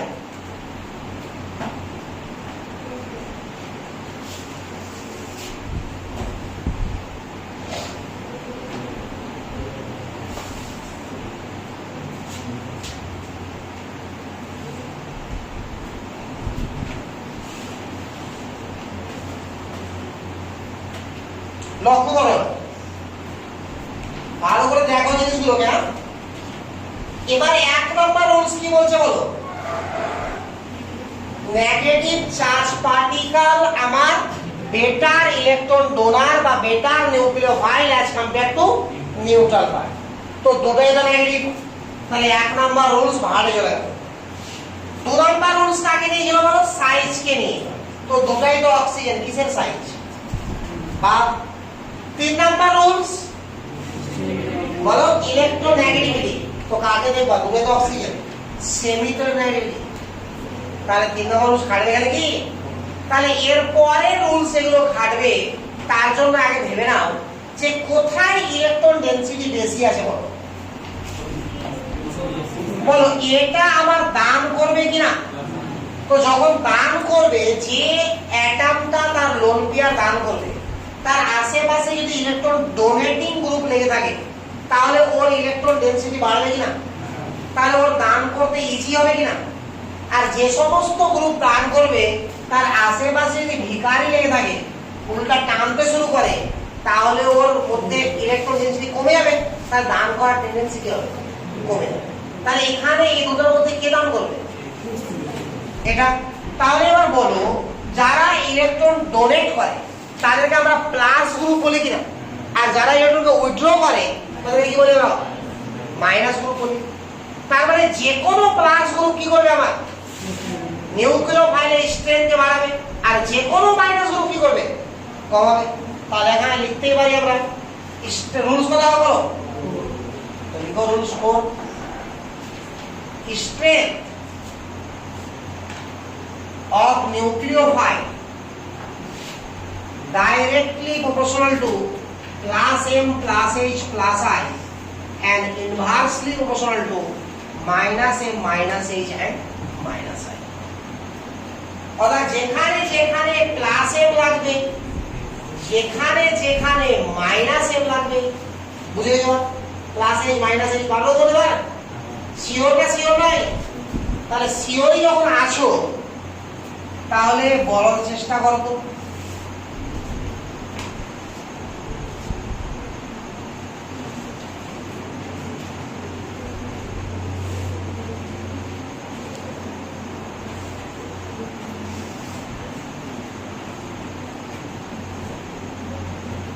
আচ্ছা এগুলো বলো।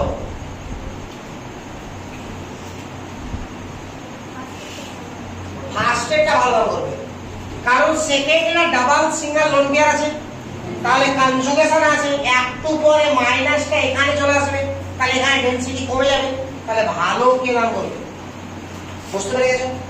আচ্ছা তাহলে একটা জিনিস আর বলি,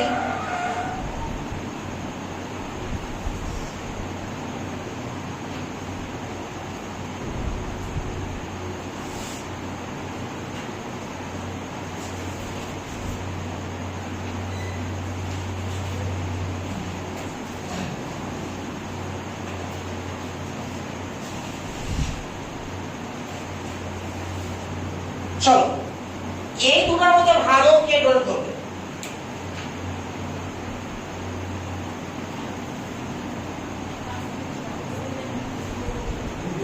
দুটার মধ্যে তো একটা অ্যান্সার হবেই, ফার্স্ট এরটা না সেকেন্ড এরটা। হ্যাঁ, কোনটা ভালো দান করবে মাঝে মধ্যে অ্যান্সার দাও একটা। ফার্স্ট এরটা কেন? ফার্স্ট এরটা অ্যান্টি নাই ওটা, কারণ কনজুগেশনই করবে তো কোথেকে অ্যান্টি হলো?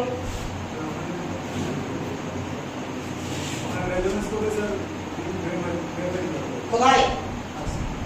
ফার্স্ট এর কত রেজোনেন্স করবে, সেকেন্ড কত রেজোনেন্স করবে?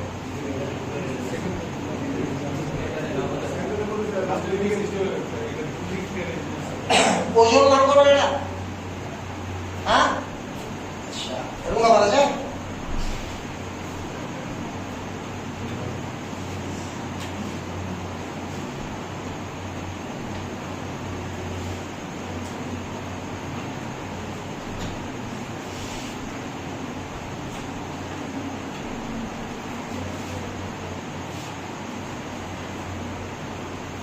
তাহলে এবার বললে আমাকে নিচেরটাই বলবে, তাহলে উপরে যেও।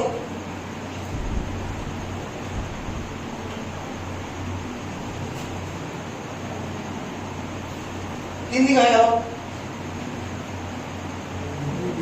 বলো কোনটা ভালো দান করবে, কোনটা ভালো নিউক্লিওফাইল? এখানেও ফার্স্ট একটা, দ্বিতীয়টা কেন? ফার্স্ট এটা হবে না ওই জন্য সেকেন্ড এটা। আরে বলো হ্যাঁ না বলো কিছু একটা।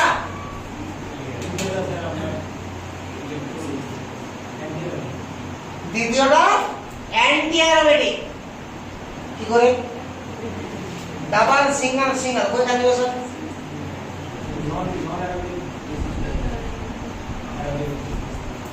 শোনো, কোন অ্যাটম যদি আগে থেকে পাই বন্ড করে রাখে, ভালো করে শুনো কথা কি বলছি, ঠিক আছে? মাথার উপরে ভরসা রাখো, কি আর করবা। কোন অ্যাটম যদি আগে থেকেই পাই বন্ড করে নিয়ে থাকে, তাহলে সেই অ্যাটমের উপরে উপস্থিত লোন পেয়ার ওই প্লেনে কখনোই থাকবে না। অ্যারোমেটিক, নন অ্যারোমেটিক, অ্যান্টি অ্যারোমেটিক সব করার সময় করিয়েছিলাম, আর বলেছিলাম যে ওই জন্য কাউন্ট করতে হয় না। তাই দেখো এই অ্যাটমটা অলরেডি পাই বন্ড করে আছে, তাহলে এই লোন পেয়ারটা কোথায় আছে? Perpendicular to plane. আর এটা পাই বন্ড করেছে কি করেনি, তার মানে এটা রেজোনেন্সে পার্টিসিপেট করে, এটা করবে না পার্টিসিপেট, তাহলে প্লেনে নাই, তার মানে এটা আমার ইজিলি ডোনেট করবে, এটা আমার ইজিলি ডোনেট করবে। অর্থাৎ যদি কোনো অ্যাটম আগে থেকে পাই বন্ড করে নিয়ে থাকে, তো তার লোন পেয়ার ওই প্লেনে থাকতে পারে না, ফলে কোন লোন পেয়ার ডোনেটিং পাওয়ার কি হবে? বেশি হবে। বুঝে যাবে? পারবো বলতে? তাহলে একটা কোশ্চেন আর করে নাও।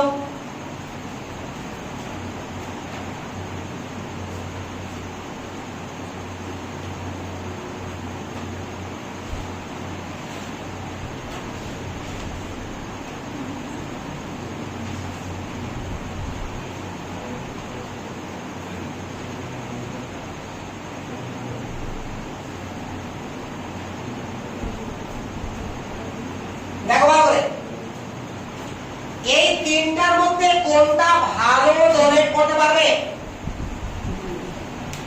হ্যাঁ, কোনটা? দ্বিতীয়টা? তৃতীয়টা? কেন? হ্যাঁ, পেয়ারাতে আছে। আচ্ছা, আর কেউ কিছু বলো? ওটাই বলবো, কি বলো বলো? আসো না, প্রথমে এটা বিস্তার করবো কেন? পেয়ারা আছে, তাহলে প্রথমটা কেন হবে? মাইনাস আই গ্রুপ, এখানে কোনো অর্থ প্যারার ব্যাপার নাই। বেনজিন রিংই না, তো কিসের অর্থ প্যারা আছে? বেনজিন রিংই সাইক্লোহেক্সেন আছে ওটা, নাকি তুমি বেশি দেখতে পাচ্ছ? ভিতরে দাগ দিতে পারছো নাকি? হ্যাঁ,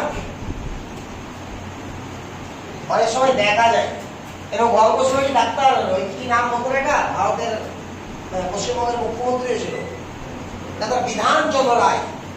ওকে একটা রোগী এসেছিল, ও দিনেই সব দেখতে পারতো, তারা, চাঁদ, সব, সূর্য,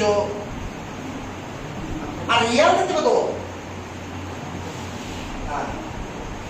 ওর রোগ খুব ভালো করতেছিল, বিখ্যাত ডাক্তার ছিল। তো লক্ষ্য করো এখানে অক্সিজেন মাইনাস আছে, তো 1 2 3 তো খাটার কোনো গল্পই নেই।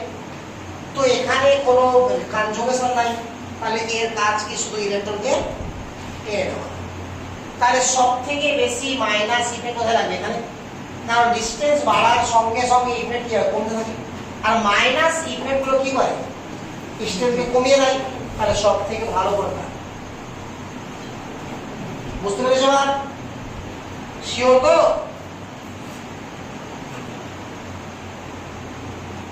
এখানে মাইনাস আছে, এখানে ক্লোরিন আছে, এখানে মাইনাস আছে, এখানে ক্লোরিন আছে। বলো কোনটা ভালো প্লাস, সরি ভালো আমার নিউক্লিওফাইল? পয়েন্ট, কারণ আবার ইফেক্ট আছে কি মাইনাস হয়। যত বেশি লাগবে তত কি হবে বলো? কমে যাবে।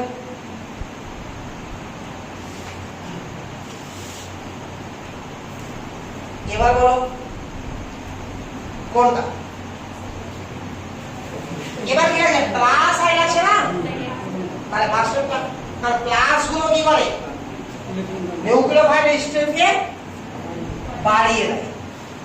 আর তাহলে সমস্যা হবে না? আরে হবে কি?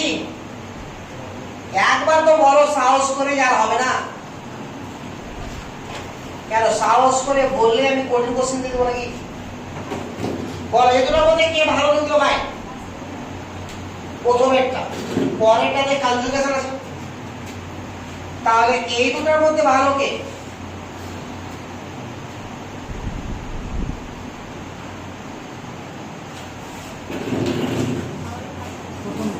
আমারও প্রথমেরটা, কারণ কনজুগেশন তো দুটাতেই আছে নাকি? এ কিছুটা হলেও টান করছে, এ তো আরো টানছে, তো ডেনসিটি আরো কমে যাবে। তাহলে সোজা করবো কি? যে অ্যাটমটা ইলেকট্রন ডোনেট করবে তার কাছে ইলেকট্রন ডেনসিটি যত হাই হবে তার ডোনেটিং পাওয়ার তত বেশি হবে। কথা বোঝা গেছে? শিওর তো? এবার বল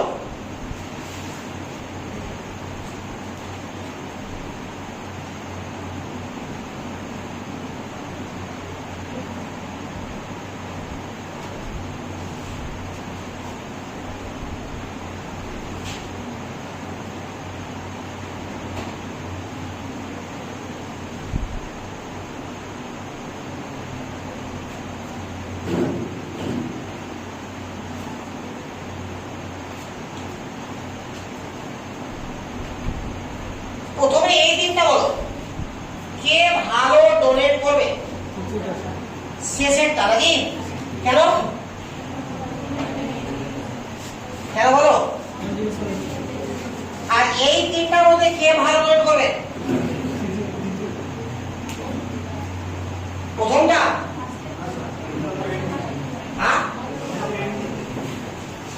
অ্যান্টি যদি হয় তো সেটা এক্সট্রা আনস্টেবল হয়, তাহলে ওই স্টেবিলিটি গেইন করার জন্য খুবই সহজেই দান করবে। তাহলে সব থেকে ভালো দান করবে কে? প্রথমটা। তারপরে কোনটা বলো? এটা, কারণ আগে থেকে পাই বন্ড আছে না, আর তার কাছে কি আছে? লোন পেয়ার, তো পারপেন্ডিকুলার তো প্লেন আছে, মূলে আছে, তাহলে ফাটাফাট দান করবে। আর এটা বুঝা গেছে? আর কোনো রুলস আমার লাগবে না নিউক্লিওফাইলের স্ট্রেংথ বের করার জন্য। এতটুকু জিনিস যদি বললাম, যদি মাথায় থাকে, তাহলে তুমি ইজিলি বলতে পারবা যে কোন নিউক্লিওফাইলটা বেশি স্ট্রং আর কোন নিউক্লিওফাইলটা কম স্ট্রং। হয়ে গেল?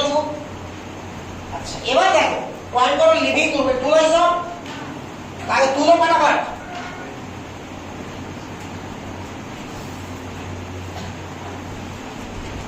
তুমি ত্রিভুজকে পঞ্চভুজ কেন?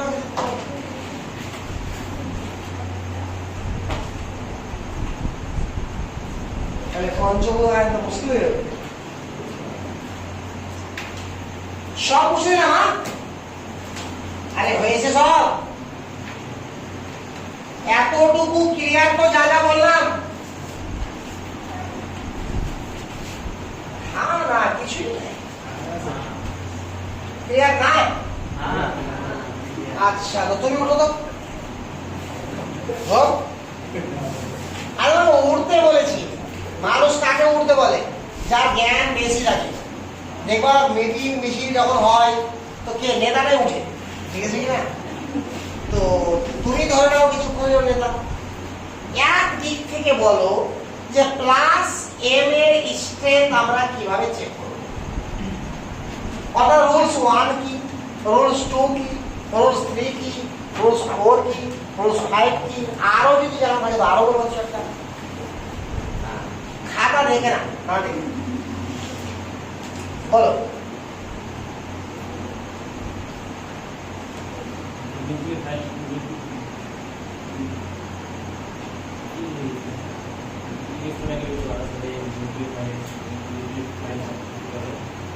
তোমার আশেপাশে যারা বসে আছে ওরা তোমার কথা বুঝতে পেরেছে? আপনি দূরে আছেন, আরো বুঝতে পারবো না। এই কি বলো? হ্যাঁ বসে যাও, তুমি বসে যাও, বলো।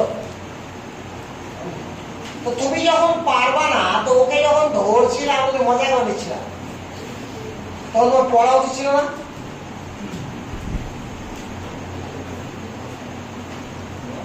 তুই বলো। হ্যাঁ হ্যাঁ প্লাস এম বা প্লাস এম তো বলে যাবে এখানে। নিউক্লিয় ফাইল বলেছে, নিউক্লিয় ফাইলের স্ট্রেংথ কিসের কিসের উপর ডিপেন্ড করে, অর্থাৎ রুলস গুলো বলে যাও।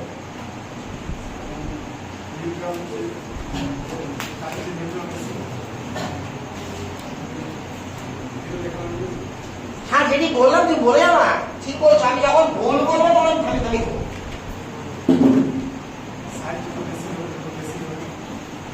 সাইজ গুলো বেশি কেন বলছো, বড় বলো।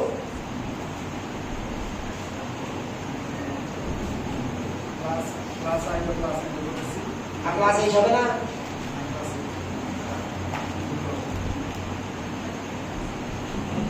আর বলো তো বেশি হবে।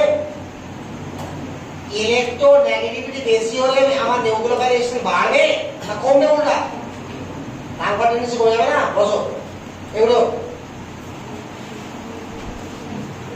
হ্যাঁ শুরু থেকে বলে যাও। নেগেটিভ চার্জ পার্টিকেল বেশি দান করবে কার থেকে? হ্যাঁ বলো না, তাহলে প্রপোর্শনাল হবে না ডাইরেক্টলি প্রপোর্শনাল হবে?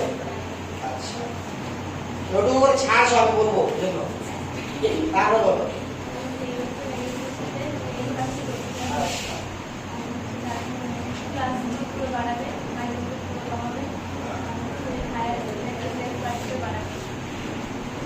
মানে ইলেকট্রন ডেনসিটি যেখানে বাড়বে সেখানে আমার ট্রান্সফার টেন্ডেন্সি বাড়বে। তাহলে আমি একদিক থেকে বলছি ভালো করে শোনো, নেগেটিভ চার্জ পার্টিকেল যদি হয় তো তার নিউক্লিয় ফিলিসিটি বা নিউক্লিয় ফাইলের স্ট্রেংথ যে কোনো নিউট্রাল পার্ট থেকে বেশি হবে।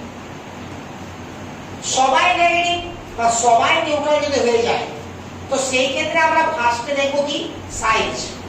যার সাইজ বড় তার ইলেকট্রন ডোনেটিং পাওয়ার বেশি বলে নিউক্লিয় ফাইলের স্ট্রেংথ বেশি। যদি একই পিরিয়ড বরাবর থেকে যায় তাহলে সাইজকে আমরা সমান ধরে নিই। আর সেই ক্ষেত্রে সবাই নেগেটিভ বা সবাই নিউট্রাল হলে আমরা নিউক্লিয় ফাইলের স্ট্রেংথ কিসের উপর বেস করে ঠিক করে বলো? ইলেকট্রন নেগেটিভিটির উপর বেস করে। যার ইলেকট্রন নেগেটিভিটি যত বেশি তার নিউক্লিয় ফাইলের স্ট্রেংথ তত কম। তারপরে আমরা কি দেখবো যে যারা ইলেকট্রন ডোনেটিং গ্রুপ তারা নিউক্লিয় ফাইলের স্ট্রেংথকে বাড়িয়ে দেয়, অর্থাৎ ইলেকট্রন দান করার টেন্ডেন্সিকে বাড়িয়ে দেয়। আর যারা ইলেকট্রন উইথড্রয়িং গ্রুপ তারা কমিয়ে দেয়। এই কারণে plus M plus H plus I আবার কি করে নিউক্লিয় ফাইলের স্ট্রেংথকে বাড়ায় মাইনাস কি বলে নিউক্লিওফাইল স্টেবিলিটি কমিয়ে দেয়। এর পরের ব্যাপারটা কেউই বললো না। এর পরের ব্যাপারটা হচ্ছে এটা যে অ্যারোমেটিক নেচার যদি থাকে তার ইলেকট্রন ডোনেটিং পাওয়ার সবথেকে কম, আর অ্যান্টি অ্যারোমেটিক নেচার যদি থাকে তার ইলেকট্রন ডোনেটিং পাওয়ার সবথেকে বেশি হবে। অর্থাৎ নিউক্লিওফাইলের স্ট্রেংথ সবথেকে বেশি কার? অ্যান্টি অ্যারোমেটিকের, তারপরে নন অ্যারোমেটিকের, আর তারপরে অ্যারোমেটিক। বাস এতটুকু জিনিস থাকলেই আমরা বলে দিতে পারবো যে কে স্ট্রং নিউক্লিওফাইল আর কে উইক নিউক্লিওফাইল। বুঝা গেছে? ক্লিয়ার না? আমি হাতে করে মাত্রই কয়েকটা एग्जांपल করিয়েছি, যখন কোশ্চেন করতে দেব তখন আর কিছু করো। তাহলে এতটুকু বুঝিয়ে বুঝুনি। এবার দেখো, এবার থার্ড টার্ম কি ছিল বলো? Living group. লিভিং গ্রুপ কাকে বলা হয় বলো? হ্যাঁ, লিভিং গ্রুপ হচ্ছে এরকম গ্রুপ যে দল ছেড়ে বেরিয়ে যায়। তো ধরে নাও যে তোমরা 4-5 জন মিলে যেহেতু বিকালবেলা ঘুরতে বেরিয়েছো, ঠিক আছে? প্রায় বেরো নাকি?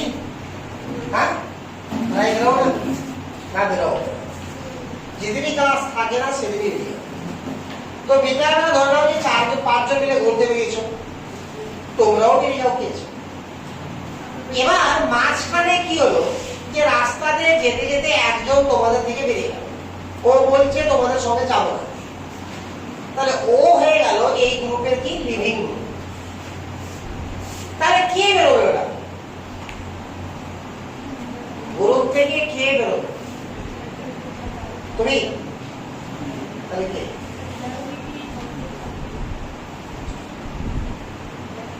তাহলে 5 জনের গ্রুপ থেকে একজন বেরিয়ে গেল, ওটা কে? ওটা সেই যাকে মনে হবে যে এরা আমাকে নিয়ে গিয়ে চাটবে, ঠিক আছে? তো অর্থাৎ আমার বেরিয়ে যাওয়া অনেক ভালো, ঠিক আছে কিনা? অর্থাৎ যে বেরিয়ে যাওয়ার পরে শান্তি পাবে, যে বেরিয়ে যাওয়ার পরে স্টেবিলিটি পাবে, সেই লোক হবে। আরে কথা বুঝা গেল না? তো ব্যাপারটা হচ্ছে এখানে লক্ষ্য করো, এই যে লিভিং গ্রুপটা বেরোচ্ছে, বেরোনোর পরে এখানে নেগেটিভ চার্জ আসছে কিনা? তো যার উপরে নেগেটিভ চার্জ থাকবে সেখানে अवेलेबल নিউক্লিওফাইল কি আছে? আমার ইলেকট্রন আছে। তাহলে ইলেকট্রন দান করার টেন্ডেন্সিও আছে। তাহলে এটা আবারও ইউজ হবে কি হিসাবে বলো? নিউক্লিওফাইল হিসাবে। আরে বুঝা গেল না? তাহলে নিউক্লিওফাইল হিসাবে আবার যদি ইউজ হয় তাহলে আবারও কি করব? বন্ড করবে। তো যে বন্ড করতে চাইবে সে কখনো বেরোতে চাইবে? আরে কথা বুঝতে পারছেন না সময়? তার মানে বেরোনোর পরে তো নেগেটিভ হবে, ঠিক আছে, বাট যেটা বেরোলো তার যদি ইলেকট্রন দান করার টেন্ডেন্সি ভালো হয় তাহলে আবারও ও ডোনেট করে দিয়ে কি করবে? বন্ড করে নেবে। তাহলে ও বেরিয়ে কিছু লাভ নাই। তাহলে যে বন্ডই করবে ও কেন বেরোতে চাইবে? তাহলে বেরোতে কে চাইবে? যে বন্ড করবে না। তার মানে নেগেটিভ চার্জ ওর কাছে থাকলেও কি আছে? ওটা স্টেবল আছে। আরে বোঝা গেছে কি যায়নি? তার মানে যারা ভালো ইলেকট্রন ডোনার তারা সহজে বেরোতে চাইবে না, আর যারা ভালো ইলেকট্রন ডোনার তাদেরকে এতক্ষণ ধরে কি পড়লাম? ভালো নিউক্লিওফাইল। তার মানে যারা ভালো নিউক্লিওফাইল তারা খারাপ লিভিং গ্রুপ, আর যারা ভালো লিভিং গ্রুপ তারা খারাপ নিউক্লিওফাইল। বোঝা গেল? তাহলে আমি আর লিভিং গ্রুপকে নিয়ে ভাববই না, আমি ভাববো কাকে নিয়ে? নিউক্লিওফাইলকে নিয়ে। ফর এক্সাম্পল ধরে নাও যে বেরোনোর পরে এটা হলো, আর একটা বেরোনোর পরে এটা হলো, এটা বেরিয়ে গেল। তাহলে বলো কোনটা গুড লিভিং গ্রুপ? ফার্স্টটা। কারণ ভালো নিউক্লিওফাইল কোনটা? এটা।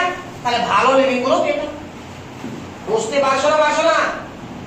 তাহলে ইলেকট্রন যে যত ইজিলি দান করে তাকে তত ভালো বেস বলা হবে কিনা? তো তার বেসিক স্ট্রেংথ কম, তার লিভিং গ্রুপ হওয়ার টেন্ডেন্সি বেশি। তাহলে বলা যেতে পারে এরকম যে leaving group ability inversely proportional to basic strength. তাহলে বলো F minus Cl minus Br minus I minus কে ভালো লিভিং গ্রুপ? I minus. এখানে আবার উল্টা করে ভাবতে পারবো না, কারণ গেল একটু আগে দেখলাম যে ভালো নিউক্লিওফাইল সে খারাপ লিভিং গ্রুপ। তো নিউক্লিওফাইলও ভালো কে ছিল? আয়নিক। আর লিভিং গ্রুপও ভালো কে? আয়নিক। কারণ কি বেসিক স্ট্রেংথে ভাবতে হবে। তো লক্ষ্য করো কি করে বেসিক স্ট্রেংথে ভাবতে হয়। HF, HCl, HBr আর HI বলো সবথেকে ভালো অ্যাসিড কোনটা, মানে স্ট্রং অ্যাসিড কোনটা? HF। দাদা দাদা জিওসিতে কি ছিল না, সাইজ যত বড় হবে হাইড্রোজেনের সঙ্গে যে যুক্ত থাকবে তার অ্যাসিড স্ট্রেংথ বেশি হবে, বলেছিলাম না? তাহলে HI সবথেকে ভালো অ্যাসিড। এবার H বেড়ে গেল, F minus, Cl minus, Br minus, I minus. এদেরকে কি বলা হয়? Conjugate base. তাহলে অ্যাসিড যত স্ট্রং হয় তার কনজুগেট বেস তত কি হয়? উইক। আর জানো না, অ্যাসিড যত স্ট্রং হয় তার কনজুগেট বেস তত উইক হয়। আর উইক অ্যাসিডের কনজুগেট বেস কি হয়? স্ট্রং হয়। এটুকু জানা আছে কি নাই? আরে হ্যাঁ বলো। তাহলে এবার বলো এটা হচ্ছে কি বেসিক স্ট্রেংথ, এটা কনজুগেট বেস কি না? তাহলে বেসিক স্ট্রেংথ। তাহলে বেসিক স্ট্রেংথের সঙ্গে কি আছে বলো? ইনভার্সলি আছে। তাহলে আমার লিভিং গ্রুপ কি হবে? তাহলে এটাকে এইভাবে ভাবতে হয়। আর বাকি সব জায়গাতে কি ভাবতে বলো? যে যত ভালো নিউক্লিওফাইল সে তত খারাপ লিভিং গ্রুপ। ওই জন্য এতক্ষণ ধরে নিউক্লিওফাইলটাকে পড়া হয়। বুঝতে পারছি এবার? লাস্ট ফ্যাক্টর কি ছিল বলো? সলভেন্ট। পয়েন্ট করো সলভেন্ট। এবার তো এই যে সব না হয়নি? আর গুলো হয়েছে? তুলো হয়নি তো। তো সলভেন্ট কাকে বলা হয়? সলভেন্ট বলো।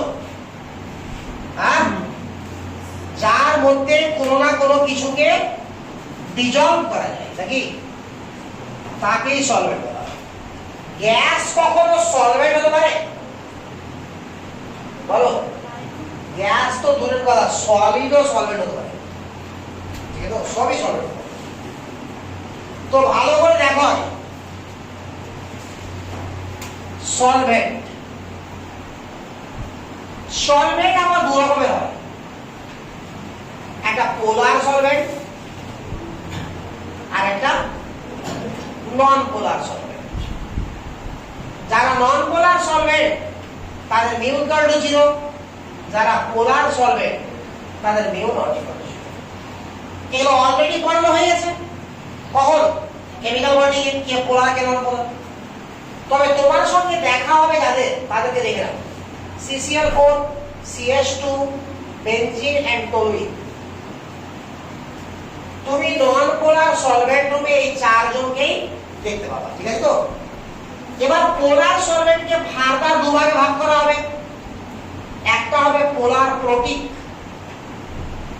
পোলার প্রোটিক, আর একটা হবে পোলার অ্যাপ্রোটিক। তবে আজকাল আরো একভাবে ভাগ করা হচ্ছে ইনার্ট। তাহলে পোলার সলভেন্টকে এখন তিন ভাগে ভাগ করছে।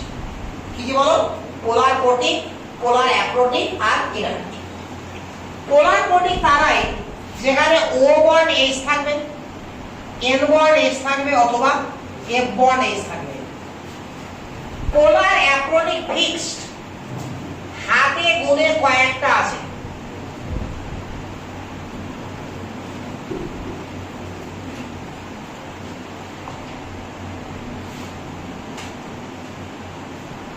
ফর্মামাইড, এরা CH3 আছে ওখানে, না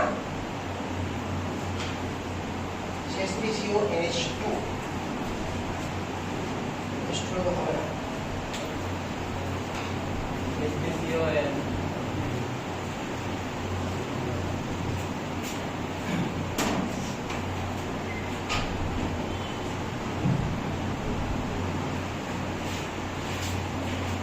H হবে C double bond O NH2 MnCH3, এটা একটা। আর CH3 C double bond O N, এটা।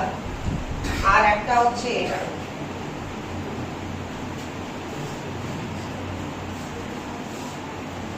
এগুলো সব কি মিথাইল।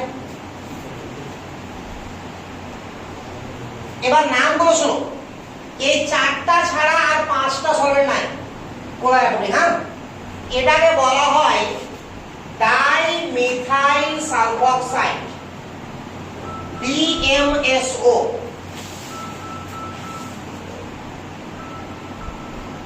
হ্যাঁ হ্যালো হ্যালো,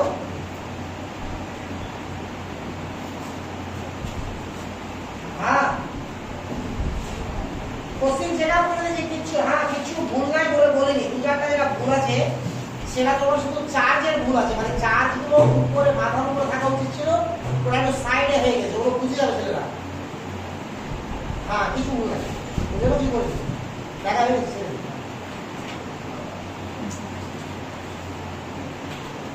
ঠিক আছে,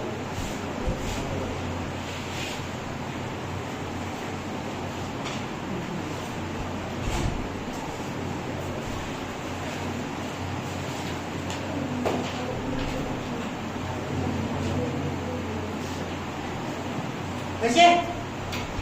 তাহলে এবার বলো ইনার্ট কারা, যারা পোলার অ্যাপ্রোটিকও না, আবার সেখানে এরকম বর্ণ নাই। ফর এক্সাম্পল ইথার, বলো বলো তো এখানে তিনটা বন্ডের মধ্যে কোনো বন্ড আছে কি? নাই। আর এই চারটা এক্সাম্পলের মধ্যে কেউ কিছু আছে কি?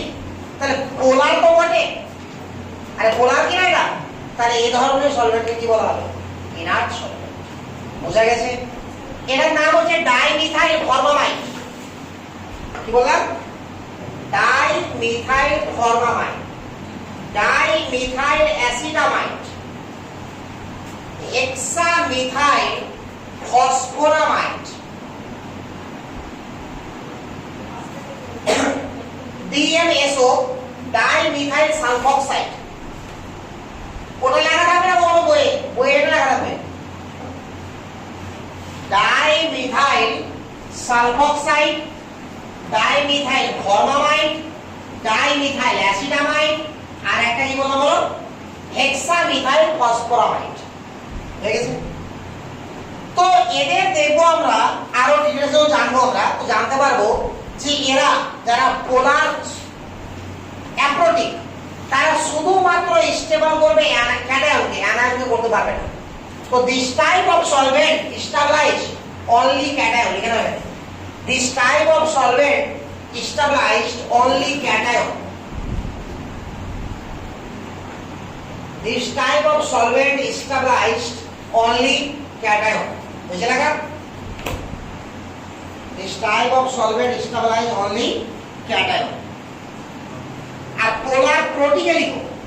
This type of solvent stabilized both cation and anion. This type of solvent stabilized both cation and anion. cation को stabilize করবে আর anion को stabilize করবে। বুঝলে তো? কিভাবে স্টেবলাইজ করবে আমরা নেক্সট ক্লাসে হালকা করে বলে দিয়ে আমরা মেইন রিঅ্যাকশনে ঢুকে যাব। SN1 SN2 যেটা মেইন রিঅ্যাকশন। ঠিক আছে? তো আজকে কি বার? শুক্রবার। তাহলে নেক্সট তোমাদের দেখা হবে রবিবার। সেদিন শিখবো আমরা SN1 আর SN2। তারপর দিন শিখবো E1 E2। তারপরে আর কিছু শিখবো। দুইটা হয়ে যাবে। তারপর কি কিছু বলছো? বুঝলে না? मैं कौन सी बोल रहा हूँ?